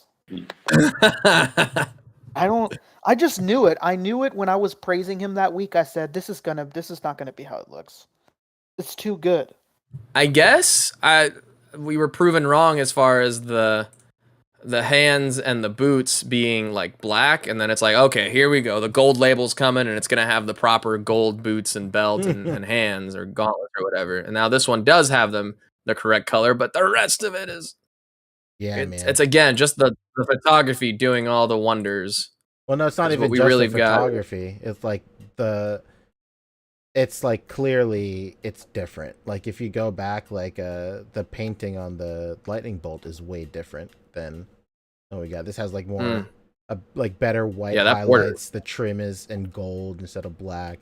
Like this is clearly like a hand painted prototype, probably, or just like a prototype that has like more TLC in it at the very least.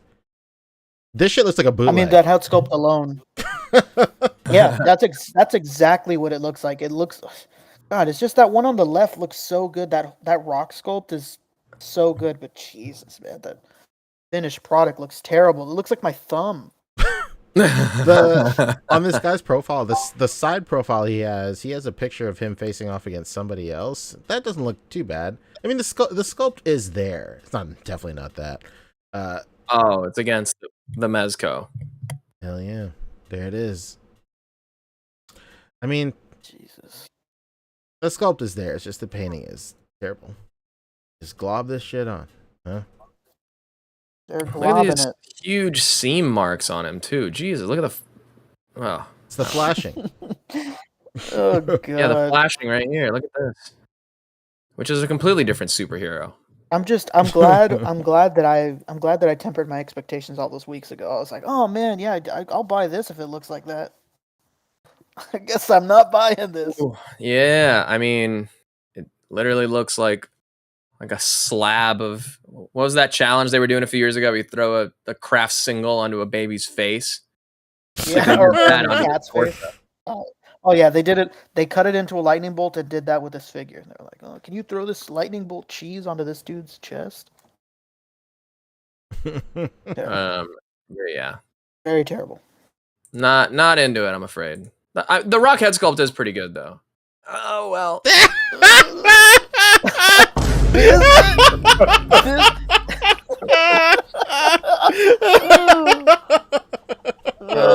Oh shit! Really looks like It looks makeup, like like he's cake got on. like looks like he got like a Instagram filter on or some shit. Yeah, this is like one of those filters where you send it to your friend and you're like, oh dude, it'll make you look like The Rock. And that's how you end up looking in the picture. Yeah, my deep fake Dominic Toretto looked better than this. Oh, Oh. He's got makeup just caked on. yeah, it's Filling. a lot He's of got makeup. huge pores, and he's hoping all that foundation will plug him up. All right. Incredible. Good stuff. I actually know this guy from Reddit, so I'll give him a follow ski here. I'm a little follow. I like his Billy Batson. That's a really clever little Billy Batson on the Vapor body. Yeah, that's not bad. Oh yeah, that's pretty smart actually. Yeah, that's Yeah. smart actually. Yeah. All right. Damn, I need another Vapor now. Display next to my my Shazam over here. All right, we spent enough time on McFarlane. What's next? The only thing. What is next? I wanted to talk about these Pokemon figures that were shown. It's on the actual Reddit, in the Pokemon section. If you wanna head on over there.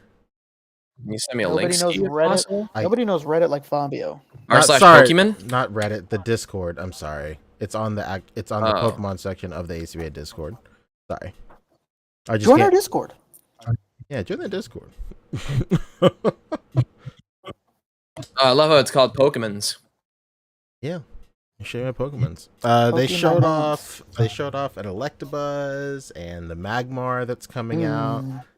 Oh, Hell He's yeah. thick. That's it. You what? oh there's a lot of posts to this. Just go to Where? There we go. yeah. So that's the main publication over here. Yeah. So they're showing off Damn the it. Magmar and then the Electabuzz. They're coming out with a Geodude that's in this scale. Sylveon, I think, has been produced before. Maybe I can't really remember. The Clefairy and a Duskull too. Like this is a really Is great that- wave. Is that a dabbing Duskull? There's like this famous Duskull Pokemon card where for no reason he's just dabbing. It's hilarious. I need that Duskull. Incredible. I'm particularly stoked for this because I've wanted like a Magmar and an Electabuzz figure forever that scale well with this line. I just love how ugly Magmar is. I love this stupid fucking looking Pokemon. Fucking nuts on his Yeah, he's eyebrows so- and shit. I hate Yeah, it. my man has Joe Swanson. My man has the Joe Swanson chin on his head. It's incredible. I love the different translations underneath for each different language.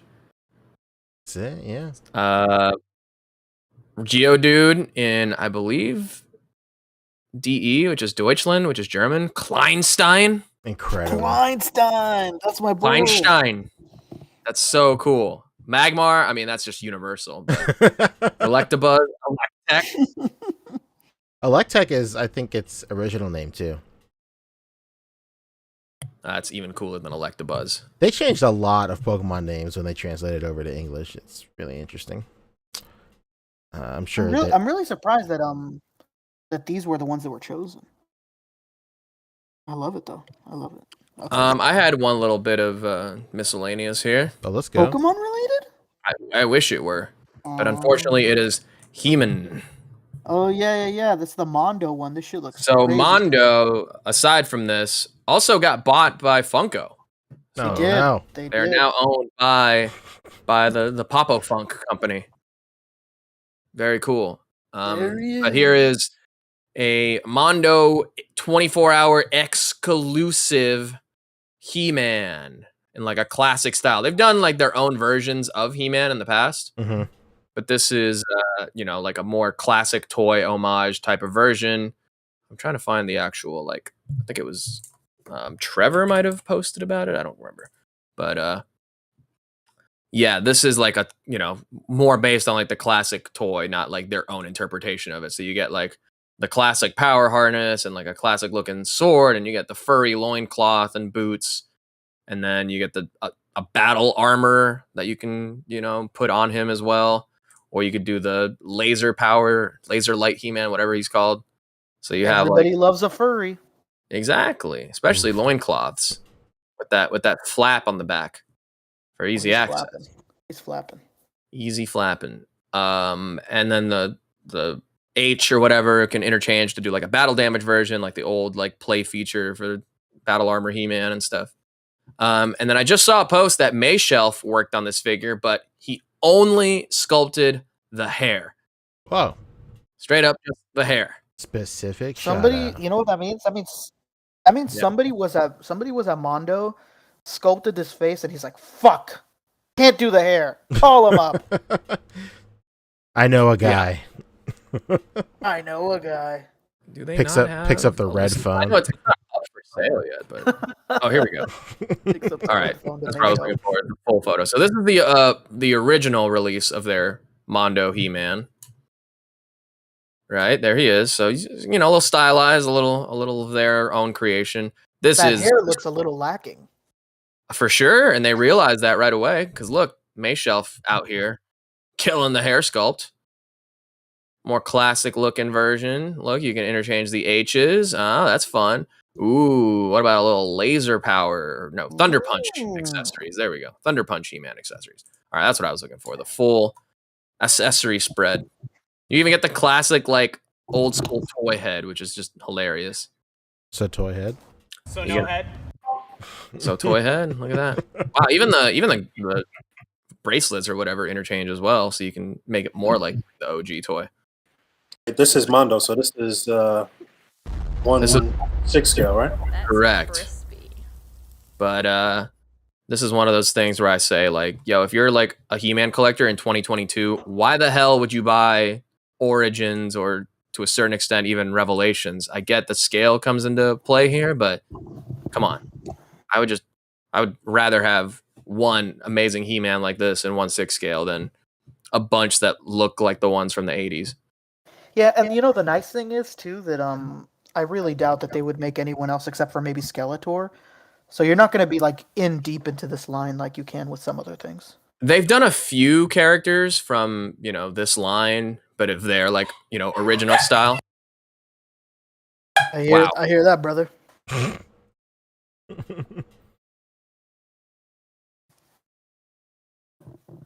Anyway, what's that? All right. What else? Is that it? Yeah, that's pretty much it. Awesome. For me, at least. Oh, here's the pictures and all that. Nice. All right, There's bye. the pics. Hey, welcome to the after show. How's it going? Hey, what up? Tacking on Translator hit us with 10. He said, "Hey boys, Rick noted the other week Target dumping product. Legends nowhere to be found. Dorkside with dozens of recent releases 50% off. Coming recession. Is the 1/12 figure market going to slow down? I don't think it's going to slow down. I think what we're seeing right now is just that extreme backlog of like COVID delays just flooding places all at once, and like it's just created like this huge, it's just now, before there was like not enough, and now it's too much of old shit, and like Yeah. and they don't know what to do with it. Yeah, another thing too that it was funny because my brother just told me something yesterday. Mm-hmm. I guess he said my brother's a huge skateboarder. We frequent a skate shop around here. They all know us there. It's a really, really great shop. He was telling me, and we were talking to the skate shop guys too, that I guess it's not just that. It's not just things that were being produced last year that didn't make it and are now hitting. It's also the fact that I guess these industries just aren't as smart as we think they are. And he said that there was last year apparently like these shops, and I'm sure this translates to Marvel Legends too, and pretty much anything that blew up last year, like Pokemon and sports cards and stuff like that. Last year, not only was the production low, but the interest was really high. People had a lot of time and people had a lot of money. And so these brands adjusted accordingly. So this year, the production numbers on pretty much everything in any category, whether it be shoes, skateboards, toys, is the production numbers are too high and the interest isn't there anymore. So we're going to see like across every single board, even furniture, like everything is going to be way, way overstocked. And these companies were just not as smart as you'd think that they are, and they really overproduce. He was telling us last year, I guess, that they had a hard time securing skateboards and they just didn't have it, and there was a lot of product that was missing. And now this year it's the opposite. Like there's too much product, and these people expect them to sell numbers that are unrealistic, and it seems like it's just like that across the board. I think on top of like Poncho said, just product wasn't out last year. They were overproducing for sure, and they thought that the interest that was there last year would be this year, but it's not happening. Yeah, I think if we were to see anything as a result of slowing down, like worst case scenario, companies might take this data that's happening right now and then misinterpret that as a slow of interest in that, and then they might scale back production, and we won't see that for another 2 years or 18 months or something like that. So worst case scenario, we might see just a lower production run in some companies in the future, but that's like a very small chance. I like if 4 dudes on like with free time on a Friday night can understand what's going on, I'm sure paid professionals can too. So Yeah, by now all these industries, they definitely understand at this point that it's not the same as it was last year. But you know what's funny is that he said that is that just yesterday, David Walton, shout out to other admin David Walton, told me the same thing is happening. D-Walt, baby. The same thing is happening as his targets in Ithaca, New York, on the literal other side of the country. All of his targets have no pegs, no price tags for Legends. I really don't know what's happening. I saw that too when I went into Target yesterday. Yeah. It's not even just that there's not stock, it's that the pegs aren't there, the price tags aren't there. It's really weird. So I wanted to bring this up too. Lago Figs kindly reminded us. I guess we could have put it in Miss, but here we are, after show. New third-party figure. It's up in stock at 5K Toys. It is Kitty Stuff 112, The Guy. Guy. Wait a minute, this doesn't look like a Spy Kids figure. No. I think it's supposed to be, he's like French. It's Zegui. No. I really hate the name. I hate the name of this company. Is that you? Or is it me? Or what is my shit fucked up? I got headphones. It's Fabio. That's Chris. Well, that's why we get dead silence sometimes, because I forget to unmute. I'm trying to mute. Would a pair of headphones kill you? Come on, man. Look at this. Come on, of course They make those that go in your ear. We don't do that here. You know, I really don't like the name of this company because I'm not sure if anybody remembers, but I think it was like 2019. There was this documentary about like the stupidest parents ever that like just let their daughters be like abducted by another man. And there's like a famous scene in that documentary where the guy goes, "Come on, man, it's just kid stuff," and they do something really terrible. So when I see Kitty Stuff, I'm like, jeez. Is this the Pied Piper of R&B? No. The very same. Tachyon Transmitter is saying Kitty Stuff products suck. Yeah, that's what I've heard. Is this the head sculpt looks good, but the body is trash. So not only does their name suck, their product sucks. Okay, Tachyon. Wait, does he come But with there's two versions. Oh no. Oh, what the fuck is this? Yeah, it's a Star. This is Sim and Star Trek, I guess. What is going on? I thought this was It's like his. supposed to be like a military kind of style thing, but like that's a very odd color that they. You see it? Why not just make the shit black? Like what is that about? I thought it was his. This has to be. I think this is. I really actually don't know. I was gonna say like when he comes back from like the spaceship, after being lost in space, he might be wearing this. I don't quite remember. No. You know what this is? I think. Oh no, it's not. Sorry. From the small thumbnails, I thought it was him in the race suit from Iron Man 2. Like, yeah, there was I think TW Toys, who does those dios, they did a version of the race suit with like a helmet and everything. Yeah, and like a blurred out face in the listing. But the head sculpt is similar. I mean, it looks like a good head sculpt, but if you're gonna get any version, it'd probably be this one, right? This is from when he goes back to Camp Lehigh to steal the Pym particles, and he like talks to his dad, and he's wearing like the shield jacket and stuff. I can't fuck with these soft goods that have this incredibly huge stitching. It immediately takes me out. I cannot do it. That and like real buttons like this don't really work well.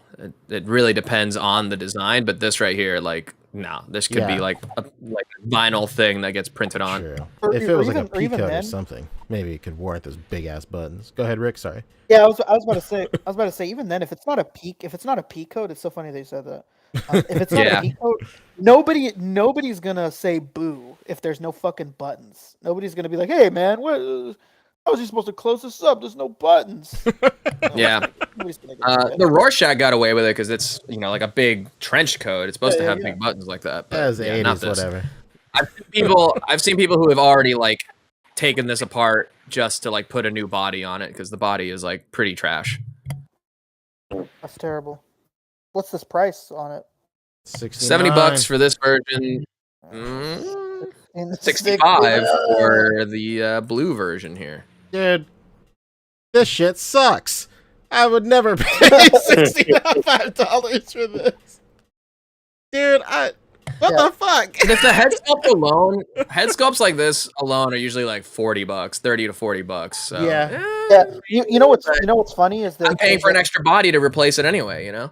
Yeah. Now the one it's so funny to see it. Now the 112 market is becoming like the 1/6 market. I don't know if you guys know this, but this happens all the time in 1/6. Yeah.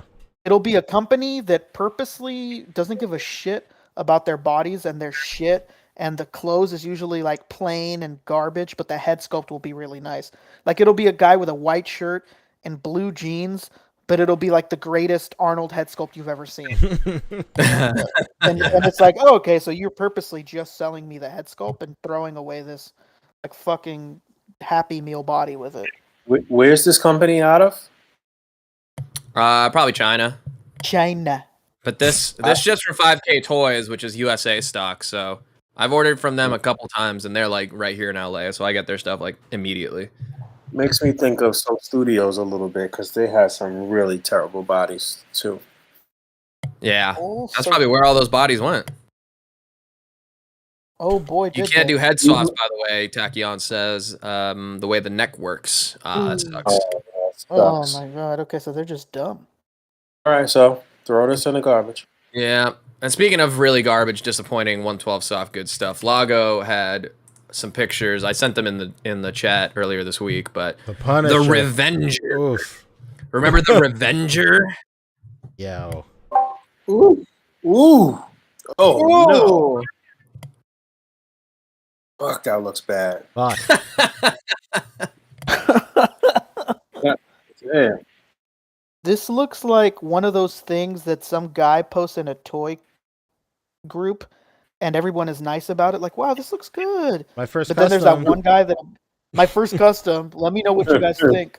No. Prayer hands. This is it. Yo, it looks like the legs are stuffed with just like it looks like it's a doll and it's just like stuffed with cotton or some shit. Like, what the fuck's going on there? They didn't go the suit. The material the suit is made out of is like too thin and like pliable. Not even pliable, but it's like too thin and it hugs everything. So it hugs the gaps between the hips. It's so weird. Yeah, it's like tucked in there. It's awful. Look at the top comment. Damn it. Dodged a bullet. Oh no, NYC Figurematic. Fuck, I have 2 of these on order. Oh no. You what? Poor bastard. Maybe the soft goods will be okay. Probably not though. We already said that like in the original picture. Like if the seam is in the crotch like this, that's easily gonna rip. Literally looks like you could just squeeze him like it's a plushie or some shit. It's a Stretch Armstrong. This thing, I was gonna say this thing looks like a Gujitsu figure with fabric. Gujitsu figure. Wait, Tachyon says he's gonna post some photos of kitty stuff in. No, don't. It's like wait, no, that's okay. I wanted to go back to this though because Ryan Merchant is saying this is the blue suit from Endgame where they're disguised as a SHIELD agent in New York. Is it? Oh, bro, it looks fucking nothing like it. Well, it's missing the Shield logos, which makes no sense because this one has a Shield logo. Well, I mean, I guess they're like trying to disguise that with the posing, but I don't know. It's like a dark blue. So he looks like a SWAT agent, right? That's what they're referring to. Yeah, it does. If it's not instantly recognizable, if you show this to somebody who watches MCU stuff and they're not immediately like, "Oh, it's that," go back to the fucking drawing board. Like it. I don't. Yeah, why are the pockets in the front? It doesn't make any sense. Can you imagine carrying a pair of like pliers and some nails and shit in there, and then you go up a flight of stairs and you stab yourself over and over again? I can't get the shit. Someone wearing cargo pants right now. Yeah, those pockets should be on the side. And never on the front. Come on, man. They haven't made cargo pants like that since like World War One. Tachyon says he has in-hand photos of this and he's going to post them in the Discord. So let me know what channel and I'll pull them up. Tachyon, thank you. All right. Yeah, this sucks. Pretty disappointing. I think that's it for third party though. Oh, Inkblot is back in stock too. If you guys want to get the Rorschach I mentioned earlier. If you want to figure real buttons. Yeah. I'm not trapped in your DTOF. You're trapped in this DTOF with me. Wait, how did you know? Have you seen my collection update early cut yet? What's up? Oh man, I see all, man. Oh, I see. All right, dope. Okay, I think that's actually it for third party. You love to see it. Wow.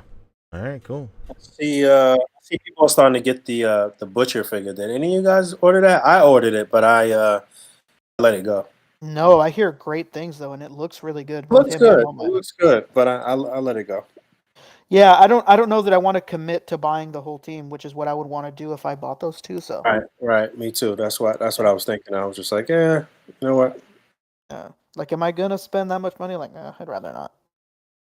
Usually with the Mopec stuff, as far as Big Bad Toy Store goes, you'll have a second opportunity anyway, if you really want to, you know.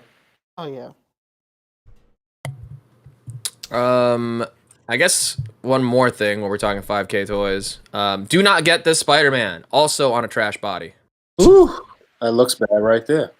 Oh god, that knee is horrible. Yikes. Yeah. No, don't get it. Fat Man, the Kingdom Come Superman, I think you're talking about the Return of the King. I don't think he's out yet. No, he's not. Berserker 5 earlier in the show asking if we talked about the boss fight Skeletons. I want those skulls. I think we did talk about them a couple of weeks ago. But worth. I did see those prototype pictures today. Hell yeah. Looks good. Nice looking skeletons, baby. Whoa, these are dope. These guys look like they were on a ship with Jack Sparrow at some point in their lives. This one for sure. Look at that. Well, look Oh, at it comes with a rat. Boog. Must get. Must own. The rat army continues to grow.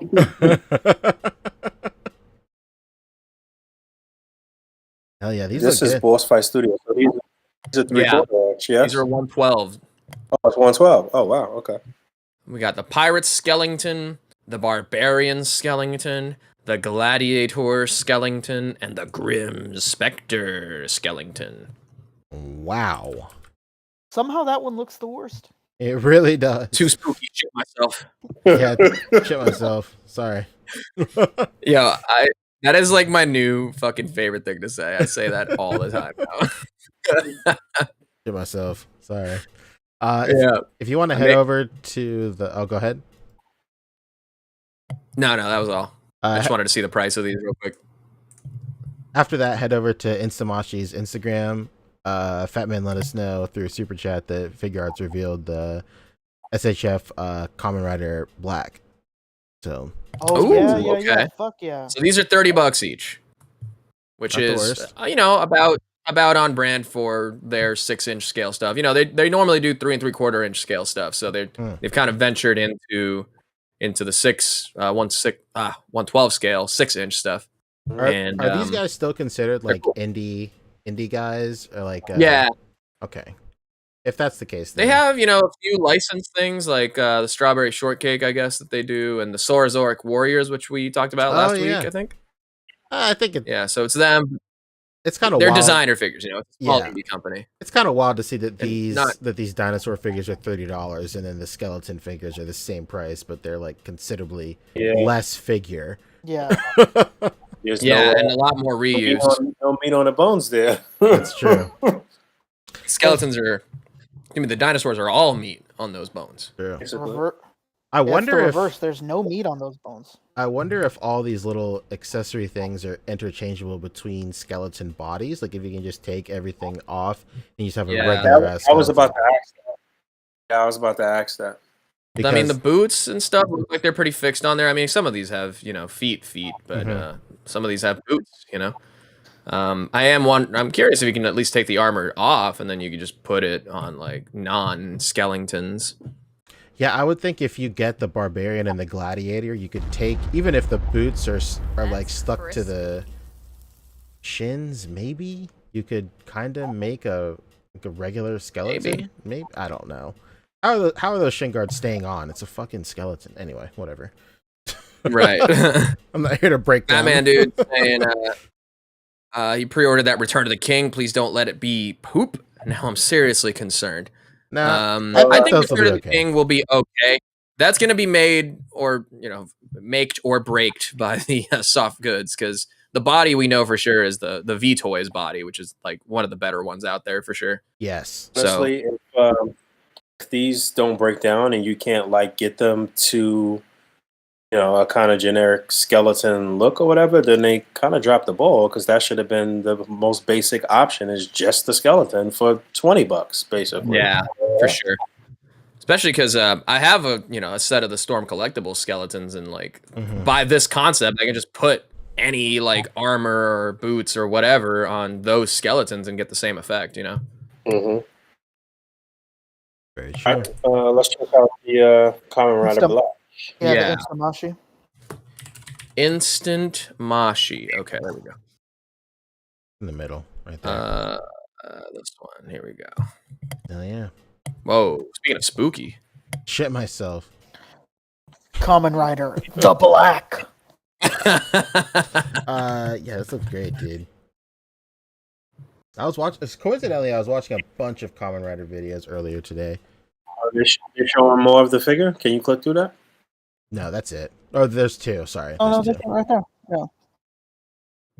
Look at that. That looks pretty cool though. Shit. Yeah, I love it when they redo these and they're like in this more like guttural style, like very insectoid. They did it with Amazon. Very Giger for sure. Very nice. Very HR Giger. Mm-hmm. But what's the deal with this particular character? I think you guys mentioned it before. Was this like the original look or some shit? No, it's an older series that they're rebooting, I believe. But then like the same guy that did like Shin Godzilla and now Shin Ultraman is doing a Shin Kamen Rider, and that is going to be a reboot of the original Kamen Rider. Well, not necessarily, I guess like a modern version of the first Kamen Rider. It's gonna be animated though. Yes. No, it's live action. Okay, live action. Oh, okay. All right. I know traditionally the Kamen Rider stuff is all live action, right? Yes. Okay, yeah. Yeah, Fatman even says Bandai did a 40-minute YouTube video just for this figure. They treat it like a huge event. Yeah. Jesus. Hell yeah. There was like while we're on SHF, they were talking, there's like an interview with the sculptor and the engineer. I guess the sculptor and the engineer are the same dude, maybe, but there was like an interview with the guy who engineered Gamma 1 and Gamma 2, and he was talking about like new articulation with like the shoulders, to where like the shoulder plate always moves independently with like the joint there, so there's never any gaps. I don't know. Sounded like a lot of hot air to me. I feel like every other SHF does that, but whatever. It was cool to. Well said. Yeah, I was just about to say that sounds like every other SHF. I don't know. I was reading the article. I was like, and I look over to like my Goku. I was like, doesn't he do this? Whatever. I'll see it.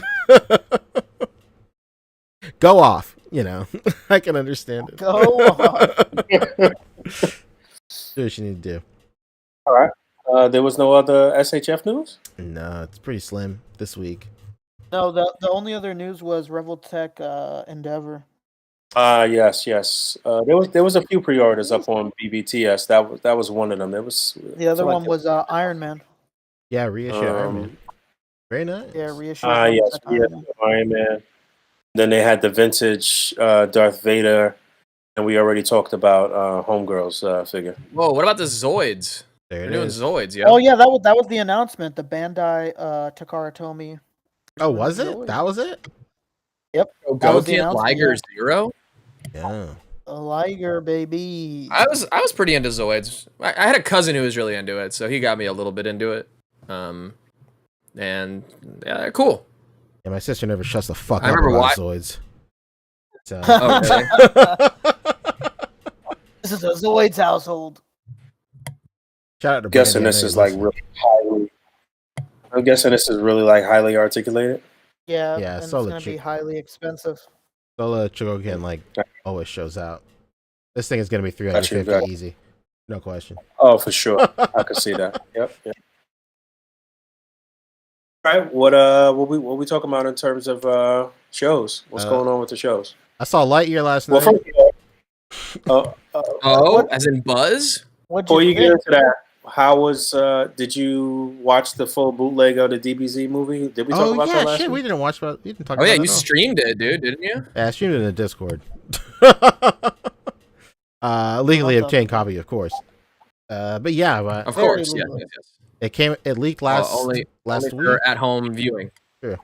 It leaked last week. Oh, wait, the version you streamed in the Discord was clear or was it not? I mean, it was somebody recorded with his cell phone, but like it was. It looks great, to be quite honest. It's a really good quality copy for sure. Definitely. Okay. Nothing like those bodega specials of the 90s for sure. But yeah, man, it was great. I love that movie. The Dragon Ball movie is incredible. I watched it with no subs. I didn't give a fuck. It was just really good. It was relatively easy to understand what was going on. And you know, I don't want to. The spoilers are all over the internet now, but you know, there are people that are trying to stay spoiler free, so I won't talk any spoilers. But it's just classic Dragon Ball shit. Just always up in the ante and whatever. And it's really cool to see. I won't go into too much, but like it's really cool to see the paradigm shift of like who the main characters are in this movie. Okay. And they even I saw a screen grab of like whose kid was that? Who was the new little kid? there's Pan is in the movie, but she's not new. All right, who's Pan? Whose kid is that? Gohan's kid. Gohan's kid. All right, got it. All right, that's what I saw. All right, continue. Sorry. Yeah, I mean, like, it's just cool. There are two main characters in this movie, and then there was a interview with Akira Toriyama, and they were talking about like what was the process of like choosing these two characters as the main characters, and he was like, "Yo, you'll never believe this shit. I didn't even want the other guy in it. It was supposed to be just one dude." So it's pretty tight. But it comes out in America August 19th, I think. So we'll talk deeper about it when it comes out. But Are they gonna? Is it gonna be like limited screenings in theaters for the American release? yeah, probably about the same coverage as what we got for Battle of Gods, Broly, and Revival of F, I would say. Okay. But you know, the movie was great. Classic Dragon Ball stuff. They do a really cool thing. Like the movie's all in like CGI, right? But like, dude, I shit you not. After like the first like 10 minutes, you literally don't even notice it anymore. Like even though the art style is in CG, like the animation itself is quite possibly some of the best animation in the whole franchise. It's really good. And they do this really cool thing where every time they do a flashback, it's traditionally 2D animated, and like the animation style of that is also really good. It's different than Broly's. Like Broly's animation style was more like I would want to. It's hard to like describe it. It's more like inky and like I don't know. It's really hard to explain, but it's very like Broly's was like very like modern and just like not messy, but you know like some like modern animes where a lot when they're doing animation they'll go like off model a lot just for the sake of animation, and it ends up looking really great. But the 2D animation in this Dragon Ball movie, everything is on model all the time, and it looks really, really good. It's unreal. But yeah, if you can find like the bootleg is probably everywhere by now. Go check it out if you can't wait. But August 19th is when you'll be able to watch it in theaters, and I'm sure the Blu-ray won't be far behind. Probably 2 months after that or something. All right. So how was Buzz Lightyear? Buzz Lightyear was it was okay. I didn't even know Buzz Lightyear came out yesterday. I was like on my Roku and I saw a banner on my Roku saying like Buzz Lightyear in theaters tomorrow, and I was like, oh shit. So like I turned to my wife and I was like, you want to see this? And she's like, I guess so. So so I mean like I was never like crazy hyped for it. It was always like a movie that looked cool, and I was like, all right, cool, I'll check it out. And the way it's presented is pretty interesting. Like they've alluded to it, and I'm sure they've said it in some articles before, but like the movie starts with text on the screen. It starts with I think it says in 1990 whatever year Toy Story came out, but there's text on the screen that says like in 1993 Andy went to go see a movie that made him fall in love with Buzz Lightyear, and this is that movie. So the movie is presented as the movie that Andy watched when, like, in the Toy Story universe, which is pretty interesting. Okay. All right. And all right. And you're saying he had terrible taste in movies. What I'm saying is, it's like it's Andy's a kid, right? Yeah, it's very much like it's gonna be way more fun for kids. But like, you know what it is, man. Well, you see that the thing about those kids movies is there's a lot of stuff in there for adults. No, too. it's not even that. I was just about to say like it's very different. Like when I think of a movie that's for kids but like adult, it's like just as enjoyable for adults. I immediately think about Into the Spider-Verse. Like that can be enjoyed by anybody, any age group. It doesn't matter. But like Buzz Lightyear, like Lightyear was just like, man, this would have been the sickest shit ever if I was like 20 years younger, maybe, or not even, maybe 25 years younger. It's just like there wasn't any like crazy spectacles in it, and there's like there's like a plot. I wouldn't say it's a twist, but a plot point happens in the third act, and I called it like 30 minutes in.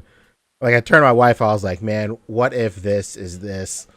And then she was like, maybe, I don't think so, but like maybe. And then it happened, and I was like, I'm pissed. Why? Why does it have to be this? I was so mad that I was right, because like it's not beneficial to the story. I don't know. It's really strange. It contradicts what is already established in Toy Story lore. I mean, how important is that lore in the first place? But but what I'll say is like the first 10 minutes of the movie is really interesting, because it's where all of the toys catchphrases come from, basically. So like in Toy Story 1, whenever whenever like Buzz like comes out of the packaging or whatever, and like they're on Andy's bed or whatever, and he's saying all these catchphrases and he's looking for life and stuff, all that shit is happening in the movie, which is pretty cool. I think that's like, it's nice. Whatever. Good, like a good callback. Yeah, it's really nice. But Good then callback. Yeah. But then, like, when you start thinking about it more, like, if Toy Story didn't exist, like, how interesting is this? It's just some guy looking for, just like talking to it like his journal for like the first 15 minutes. Like, and like the more you think about it, I'm kind of like, what about this movie had Andy so hyped? What about this movie caused Al's toy barnyard to have 2 full rows stocked to the fucking gills of Buzz Lightyear figures? Like, I don't know. Yeah, whole aisles, man. Yeah. But The figure went on clear. yeah, I know, right? He's Yeah. a customizer. Yeah, I'll say it was just okay. It's just okay, right?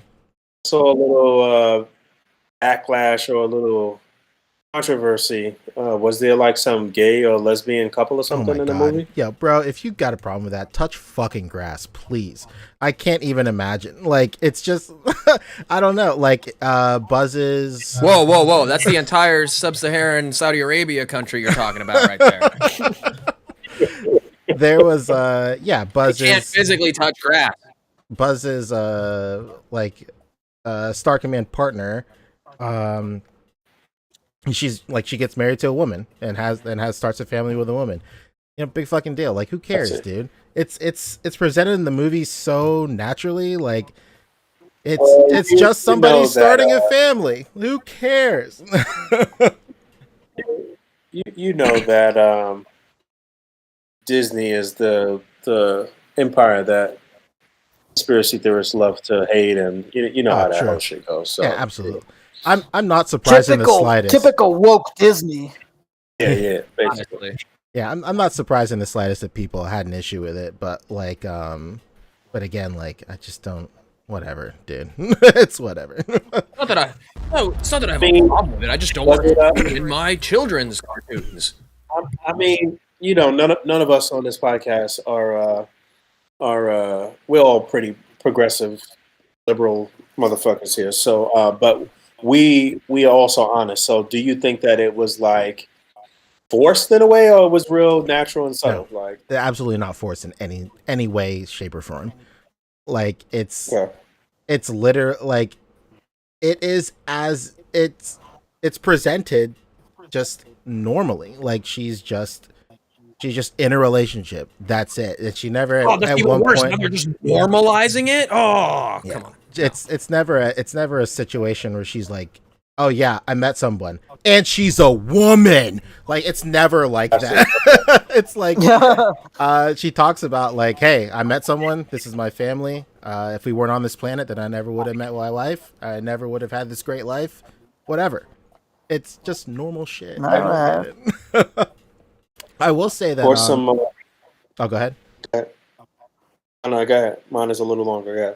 I was just gonna say, I think Chris Evans did a good job in the voice acting, though, because he sounds. It's interesting because like when he does his like his Star Command logs or whatever, he kind of like puts on this voice to sound like more heroic, but it's like it becomes a joke like in the movie. Like, his partner like makes fun of him because she's like, why are you talking to yourself? Why are you talking to that voice? He's like, I'm not talking to the voice. But like when he does that like heroic voice, it sounds more like Tim Allen than like his regular voice. So I think that was pretty cool.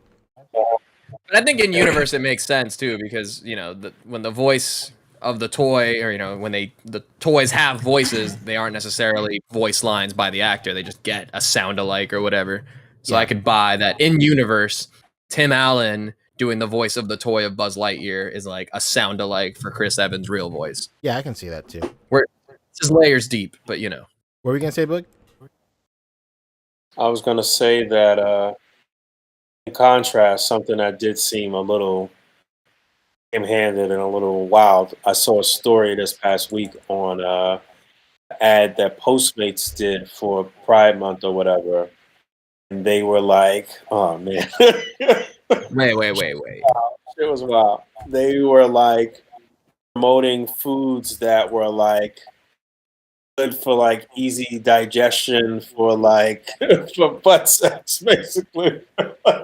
Oh yeah, So wild. Jesus Christ. bottom ever friendly seen. recipes. Yeah, I'm looking at it right now. Yes. Oh, Oh no. my That's so God. dystopian and hilarious. It was surreal. So wild. So wild. I was about to say, I thought you were going a different way with it completely, and I was about to be like, are you telling me that an ad specifically aired on Pride Month by a corporation is coming off as shallow and pedantic? You know, there's another layer to it. An influencer as of 2 days ago is now saying that that Postmates ripped off his TikTok series. So, Really? Yeah, that like Oh, he's shit. been doing it for a while already, and then suddenly Postmates just does the same shit. I see. Oh wow, that's nuts. Damn.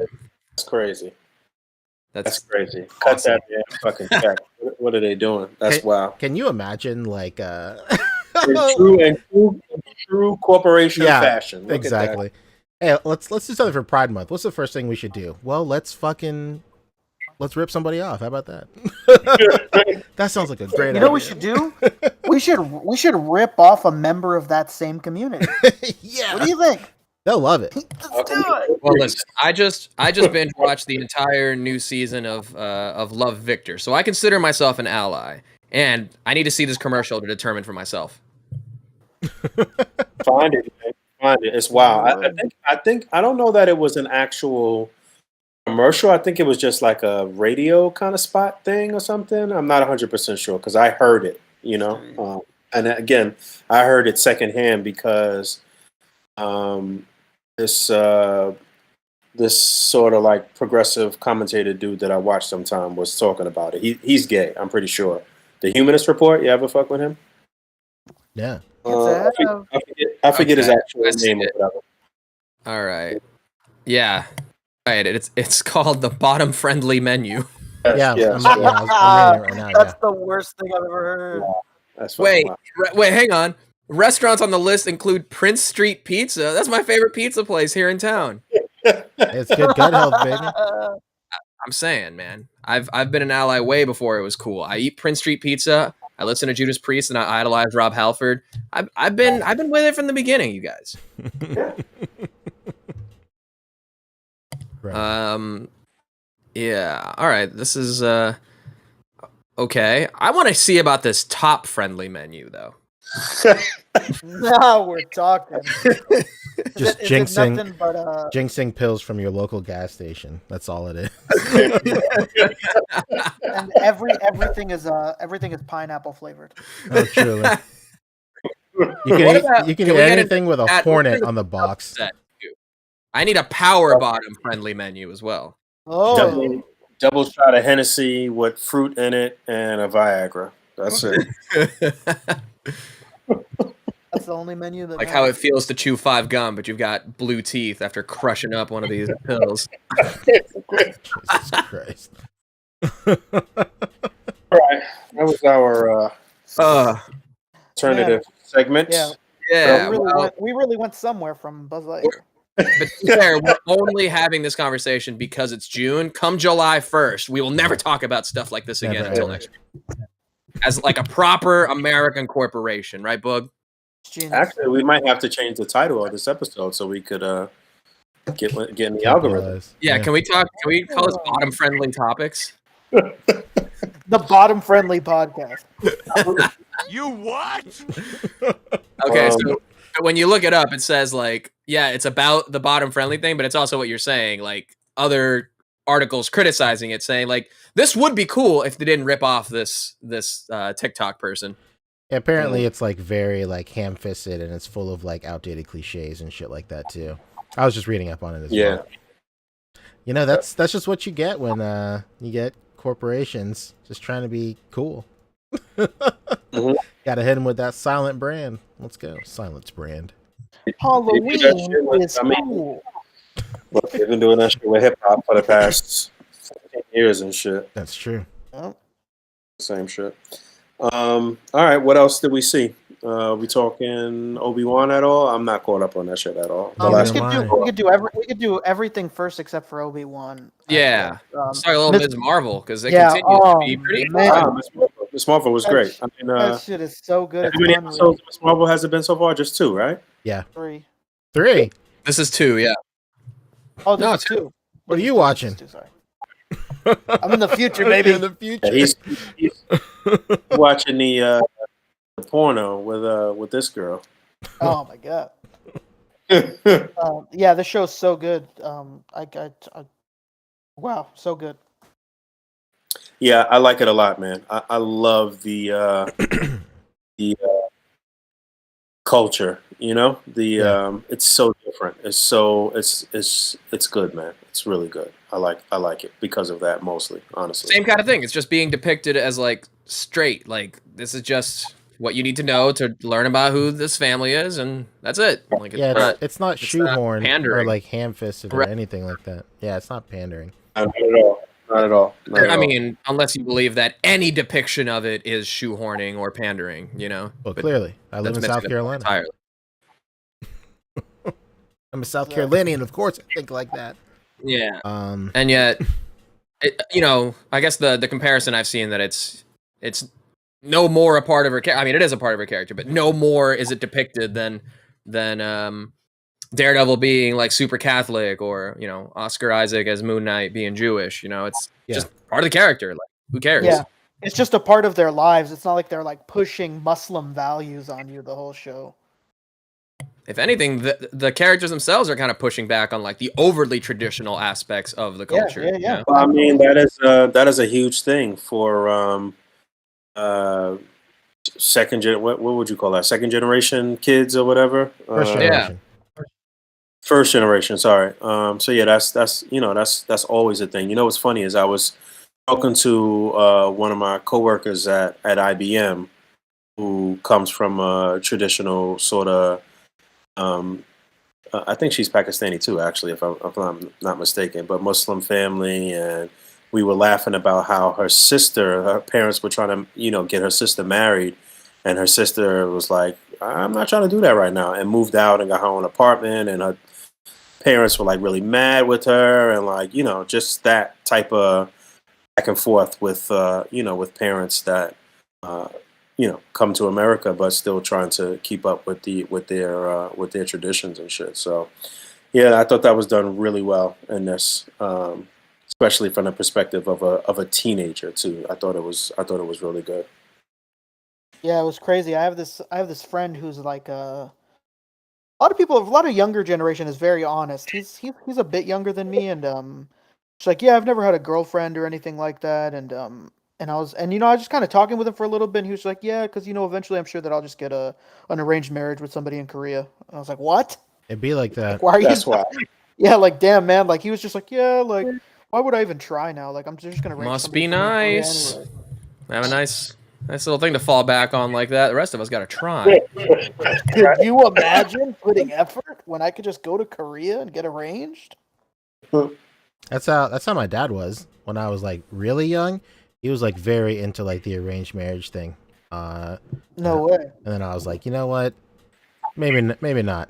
Then I married a white person, and he's like, "What the fuck are you doing?"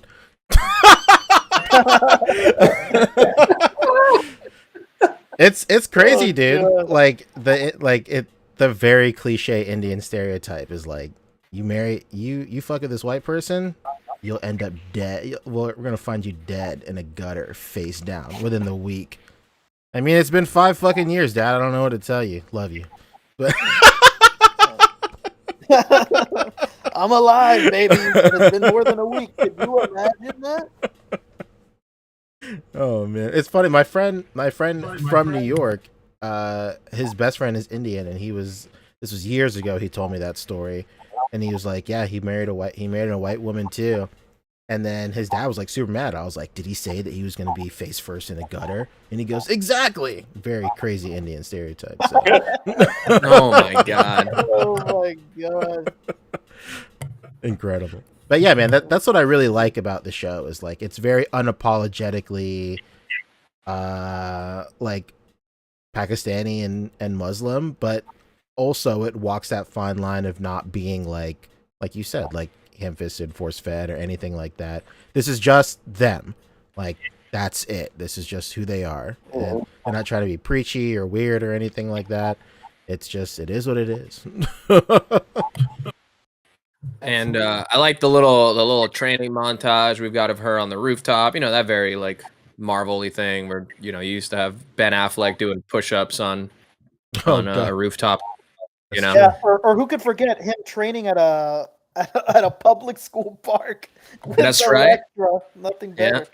Remember when Electra was using size on sandbags while Evanescence played in the background? Awesome. How could you forget? Do I remember? I have that poster on my wall. Of course. And then I like that. I caught it. I couldn't remember like where it was from exactly, but when he like catches her as she's like falling off that like low rooftop, and she's like, "You gotta let me go." I was like, I like completely forgot it was from Endgame for a sec, but I caught it as like a reference to something, and I just thought it was funny. But yeah, that was all cool. I like how they just kind of set up her, you know, her imagination being the you know basis for her powers, because the dude is playing the game or whatever. What's the guy's name? Bruno, the guy we don't talk about. Oh, God. He's playing like the game, and there's like platforming elements to it, and then that creates the basis for her, you know, making the platforms out of her like, you know, hard light, as I think they're calling it now. And then I like that she kind of botched her first superhero rescue. Like, it's pretty I love that in character. You think that kid is the kid that steals his shoes?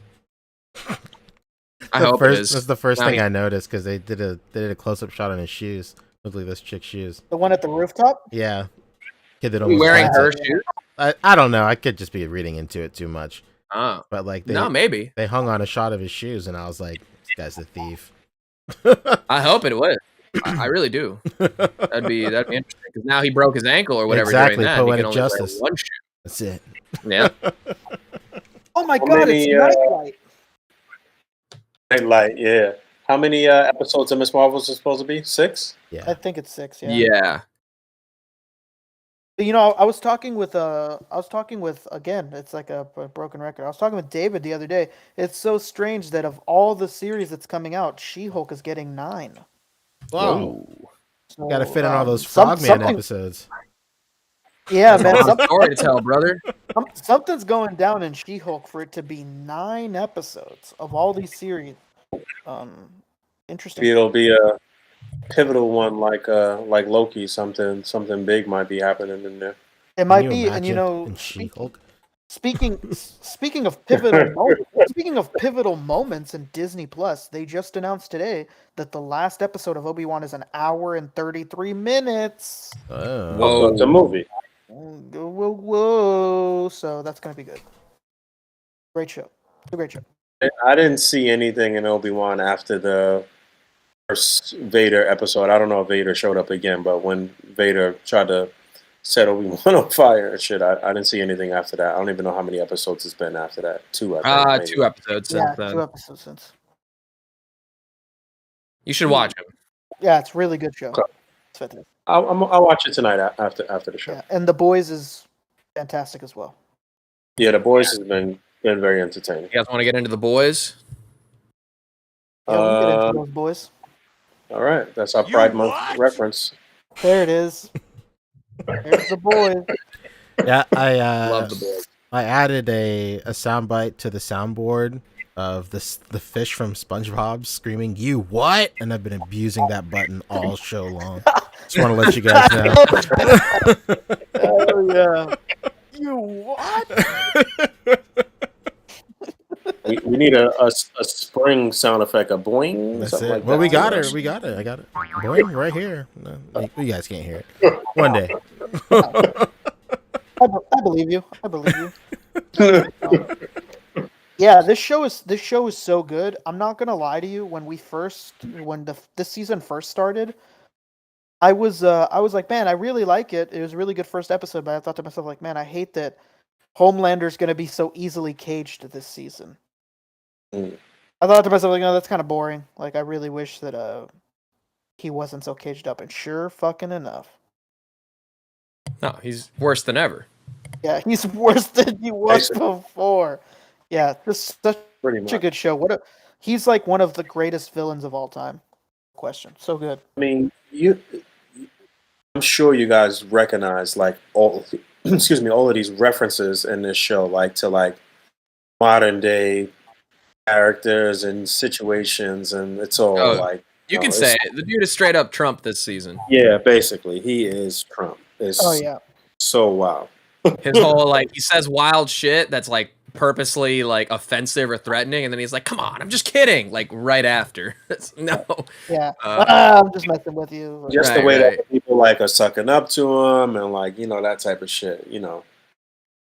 It's pretty wild. But yeah, I've been enjoying it though, for sure. I've been enjoying it. This whole addition of the Soldier Boy character has been interesting too. Yeah, we'll see what happens with that because this past episode, you guys saw the latest one that aired today, right? Yeah, No, so I did not see today. No, okay.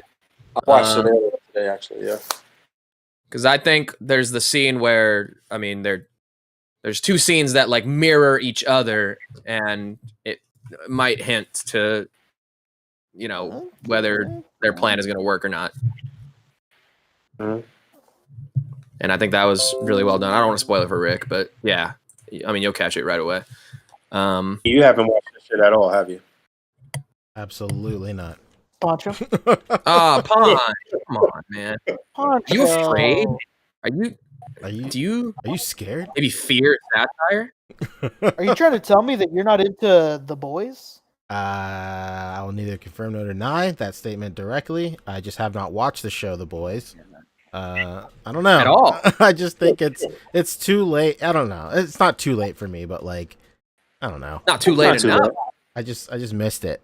And I know if I watch it now I'm gonna want all those stupid Mofix figures, so I'm kinda cool for now.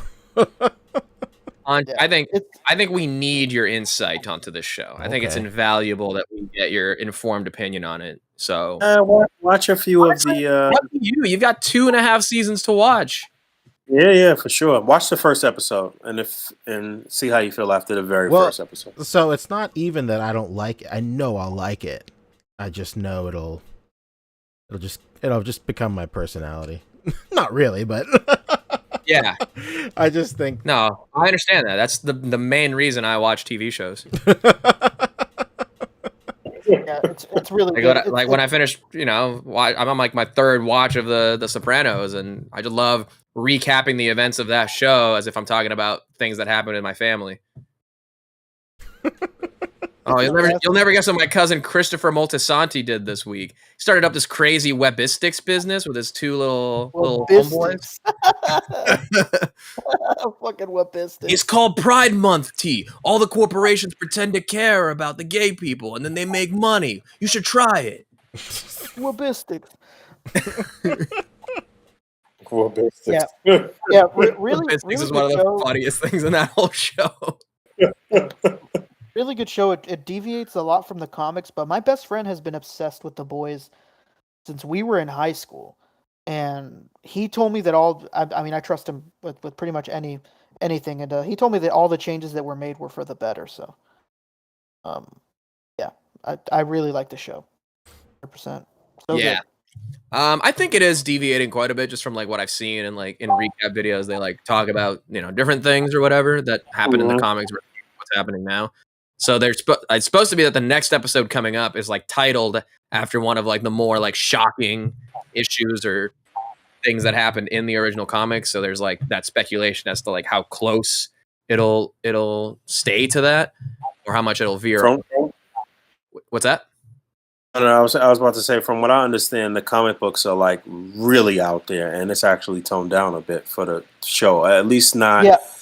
At least they make it a little more believable for live action and shit like that. Like the comic books are like real wacky and out there. Yeah. And the comics were also during like the Bush presidency, so there's a lot more like allegories to that versus what we're getting in the show with what's going on today. It's still a modern day satire, but of that era, whereas this one is what we got going on. Gotcha. Makes sense. You were gonna say, Rick? I guess you weren't. All right, never mind. We're passed out. Well, fudge me then. What happened? We nothing. lost for a second. I thought so too. That's it for the boys. The boys is good. Everyone should watch it. I think it was the last episode actually, but I love how Butcher's doing like the compound V, the temporary compound V, and Huey walking on him doing it. He's like, "What are you doing?" He's like, "Oh, you get out of here, you don't want no part of this shit." He does like the Huey Cox thing. Yeah, the Huey Cox. Get out of here, Huey. God, Dewey, you don't want none of this. It's not addictive, and it's not. It's the cheapest drug there is. You're just selling me more on doing this drug. It's not habit forming. It's one of the funniest bits you of all time. You can't OD on it. We're doing pills, Dewey. It's the logical next step for you. His delivery on "you don't want none of this shit" is so fucking You don't want none of this shit. Oh my god, that guy! Low key, one of the funniest comedians of all time. That guy's so I fucking love funny. Tim Meadows. It's there. I was watching. Legend.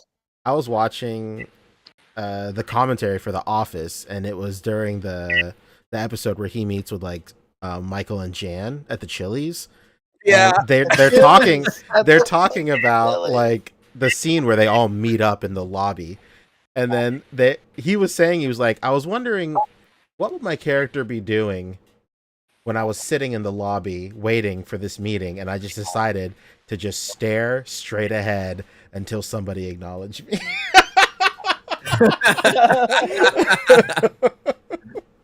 Dude, no, the best part of he was one of the best characters in Dewey Cox. He, should have more like big roles like that. But like, I love how when they're confronting Dewey, and they're just like over and over, and you never once paid for drugs, not once. And apparently, it was like written into the script that he had like real lines where he was like gonna, air out like after the other guys complained about Dewey sleeping with their wives and all that stuff. But he just kept saying, "And you never once paid for drugs." Not once. He just ignored all his other lines and just kept saying that. Like, yeah. I mean, he's an SNL alum, so. Yeah, dude. I worked on that show where he's like the school principal, Schooled, which is like some spin-off of like the Goldbergs. And it was just like, I was just in awe, just like watching him because without even meaning to, the dude is just like hilarious, I'm sure. I mean, I'm sure he means to, but like his subtleties are just so hilarious. Yeah. It was a spin-off of the Goldbergs. Yeah, it takes place in the 90s. It's called Schooled. Jesus Christ. I worked on that like pre-pandemic. I don't even know if it's still going. But yeah, Tim Meadows, total legend. The ladies' man. The principal in Mean Girls as well. I will hold you here till 4. One of the greatest lines of all time. I will hold you here all night if I have to. Who here feels personally victimized by Regina George? He raises his like broken arm. Raises the broken arm. Anyway. I don't hate you because you're fat. You're fat because I hate you. Oh, man. Yo, that show is playing at. I went to a bar after like an event with a few people and like bumping music loud as hell. We can't even hear each other talk. But Mean Girls is playing on the TV. No subtitles. Everybody knows the fucking words. Everybody knows all the quotes. Of course. We know exactly what we know exactly the beats. Absolutely. That movie is amazing. I want my shirt back. You can't stay with us. Anything else you guys covered this past week? Funny memes, commercials, anything? Another show. Oh, Barry just had its season finale too. Barry is probably the single best show on TV. I mean, not on TV anymore, but Barry is incredible. Hell yeah! I thought that was Better Call Saul. About to say. Yeah, but it's on hiatus. So Barry now on it ended its season, but once BCS comes back, yeah, it's going to reclaim that top spot. Yeah, Young Justice just ended. That was really good. Great. That was ending. that was a good Um, last few episodes. if they don't continue, they ended in a very good way, but they left it open so that they could continue. So I hope that they do. I'm sure they will. You can only dream. Yeah. I think that's all I got. I don't know. I was busy last week, so I missed a few of my shows. So this week I got to do all the catching up. Good shit. Yeah, fantastic. All right. I think that's it. Then we're about to get up out of here. It's nearly the top of the hour here. Anyone got pickups they want to mention? We can run through some pickups real quick. I didn't get shit, so you guys go. Oh shit. I got the movie Goku. Really good. Oh, nice. Got that movie Goku. Very good. Highly recommend. Nice. What's the major difference with this new movie Goku than the standard good release month? It's the The faceplate. best faces they've ever done for sure. Yeah. Okay. Face. Okay. I got I think I mentioned it last week, but it finally arrived. I put out the APB on one of the Discords.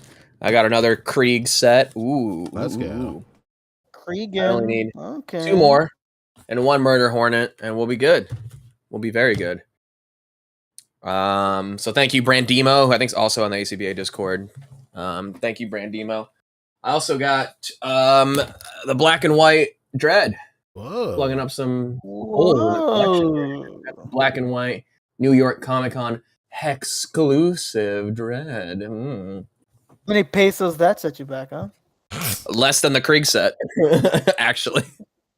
Wow. I got a pretty good price on it, so had to jump on it. But you can definitely tell, even though I think it's been opened, but it's been like back in box for a while. And you can definitely tell like the material that they were using back then like has not been holding up for these past 7 years. And it has like the silica gel and all that stuff in there. I already opened it. It's in my display, but like yeah, that old Dread, that first generation, pleather they were using, unfortunately, may not hold up over time. Like a lot of the mutant leader pants breaking down already. So pretty much any pleather is never going to hold up. Hot Toys, Mezco, anything. It's just not going to last. Yeah. Even the old Toy Biz stuff, which you thought would have lasted forever, not the case. You would think, man. Yeah. I think that's all I got. It's 2 good somethings though. Hell yeah. Before I talk my pickups, I want to chat out a couple of super chats. Let's see. Please. Oh yeah. We had one that I meant to get to.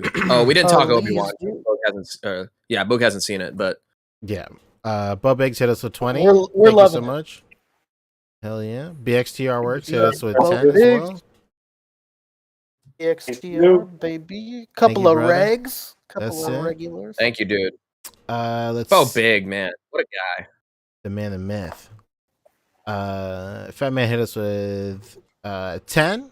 He was for Obi-Wan. He said, "I can't tell if Obi-Wan is a parody or taking itself seriously anymore. The trench coat scene had me laughing until my sides hurt. Anything involving Leia is so goofy and really bad." Interesting. Whoa. Yeah, this last episode had one. That is what I heard. Some jokes about a trench coat thing. Was Leia under his trench coat or some shit like that? Is that what was happening? Yep. Oh no! And it's if I'm being honest, it's even worse than you're imagining in your head. Oh no! I gotta see this. Because it's so established that area is like so heavily patrolled. They're passing by and like secure 50 fucking security people at a like time. The old cartoon where she's like in the trench coat on top or some shit with shades. It's even worse than that, if you could believe it. I gotta see this shit. It's really bad, man. Oh man, that sounds great. We're not even giving it enough credit for how bad it is, I think. Oh man, I can't wait. Yeah, you gotta watch that like right away.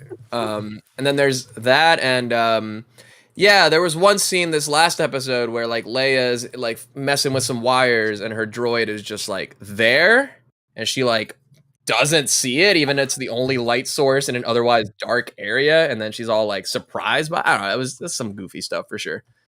Yeah. I feel like on paper it's probably not that bad, but the way they're depicting it on the show is just at times quite foolish. I would go as far as to Well, say. I mean, I guess that falls on the director or whatever. You know, maybe like you said, the written script is probably decent, but the way they're depicting it on screen is just not the greatest, I guess. Yeah, you definitely the direction has not been anything special.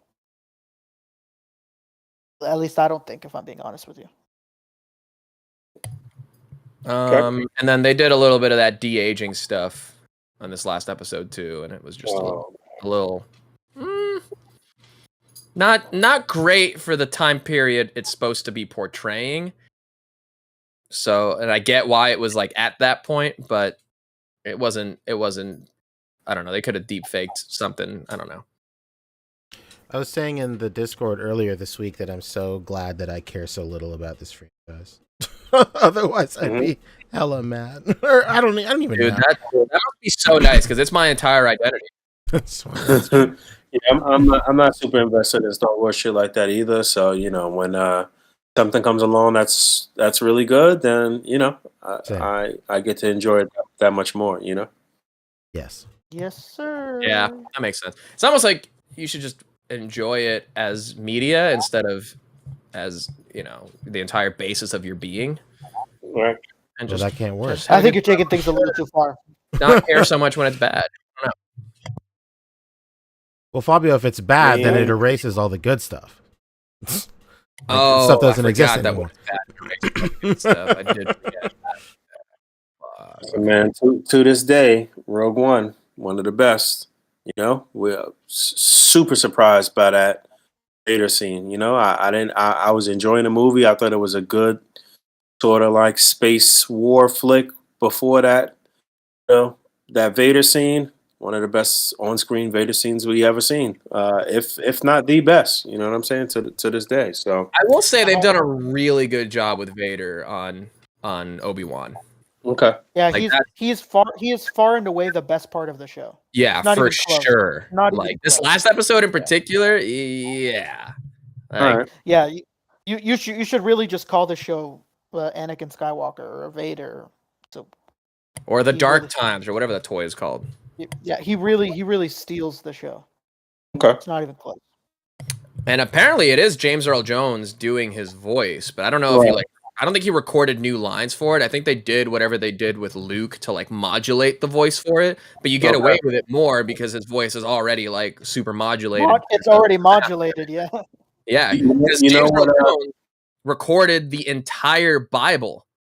Fuck yeah. So they have an entire lexicon of the English language coming out of James Oh, Earl wow. Jones' mouth. You know what? You know The what? I beginning. think, if I'm not mistaken, James Earl Jones actually did the voice for Vader in Rogue One.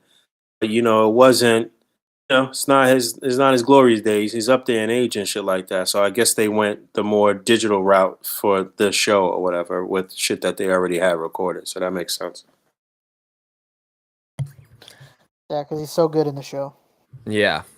I think they probably doing like a combination of, because I feel like it does kind of sound like Hayden Christensen's like cadence too, or maybe when it's the flashback scene you see in this last episode that is Hayden Christensen, he's talking more in that cadence like Darth Vader. I don't know. There's like a interesting blend, but it does. Obviously we know it's Anakin, but they have the same speaking cadence. So it almost makes me think like maybe the reason that he sounded so weird in the prequels is because he was trying to do that Darth Vader cadence, like entirely bad acting or bad direction. Okay, maybe we're digging too deep here. Let's get out of here. It's the hour. Yeah, let's go. What a sad love story Star Wars is, huh? I know. Only the Viper can save us now. Oh, Mando. Mm-hmm. Oh yeah, how about that? Oh, that's crazy. Kid Harington's coming back for a series, for a Ooh, sequel what? series of Jon Snow. Oh, Yeah, I did see that. Yeah, they well, just announced that. Yeah. he They hasn't also happy playing the Poncho. Black Knight. Come on. They also Poncho just announced the movies earlier ago. First movie is Kiyoshi. Second movie is about Zuko. Third movie is about Korra. Interesting. Damn. Yeah, not Danny the way I Zuko thought it was gonna go. No, from absolutely Greece. not. No, thank God, no. Thank God. Could you imagine? But Sandy. I'd like to see that. I mean, Obi-Wan is the equivalent of like, what if they made an entire 6-episode, 7.5 hour series about the summer where Danny and Sandy hung out before the beginning of the events of Greece? We get a full episode to each date that they went on. Yeah, can you imagine? Oh no. That's the Or next like 5. untapped piece of content right there. Hollywood, hit me up. I'll get that Yeah. screenplay ready for you. All right, get us out of here. All right. All right. Thank you to everybody for hanging out with us this evening. Thank you to all of the regulars for super chats and all of the people that are not regulars that are just tuning in and hanging out. We appreciate you guys hanging out with us. Can I plug something real quick? Yeah, sure. Go. Yeah.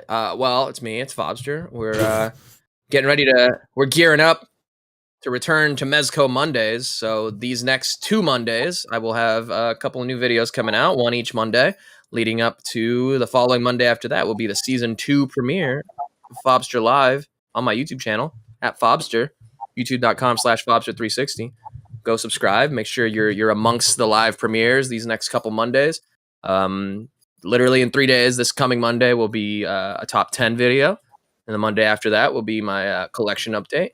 And then the Monday after that, we're coming back to the streams, returning to reclaim that Mezco Monday stream spot. So come subscribe, be a part of it with me. It'll be fun. I put out a little trailer on my Instagram and my YouTube. So check that out. Let it get you hype, and then be a part of the streams. Be a part of the content initiative we got coming here. That's it. Instagram.com Fobster360. Just another friendly reminder: tomorrow, up in Saratoga Springs, in the Saratoga Springs Center, up in Saratoga Springs, New York. I guess that is. Brandon, Mike Fleck, aka Posable Productions, and Captain McKay be up there holding it down. Paul Harding, 1-6 Shooter, Sir Dork, who is the one that actually put this all together and is pretty much hosting the event. Yeah, come hang out with some toy photographers if you live in the upstate New York area. And yeah, that should be very fun. I was just talking to Brandon a little while ago, so they're excited about that. At the very least, it'll be an opportunity for people within the fandom, within the community, to just hang out with each other.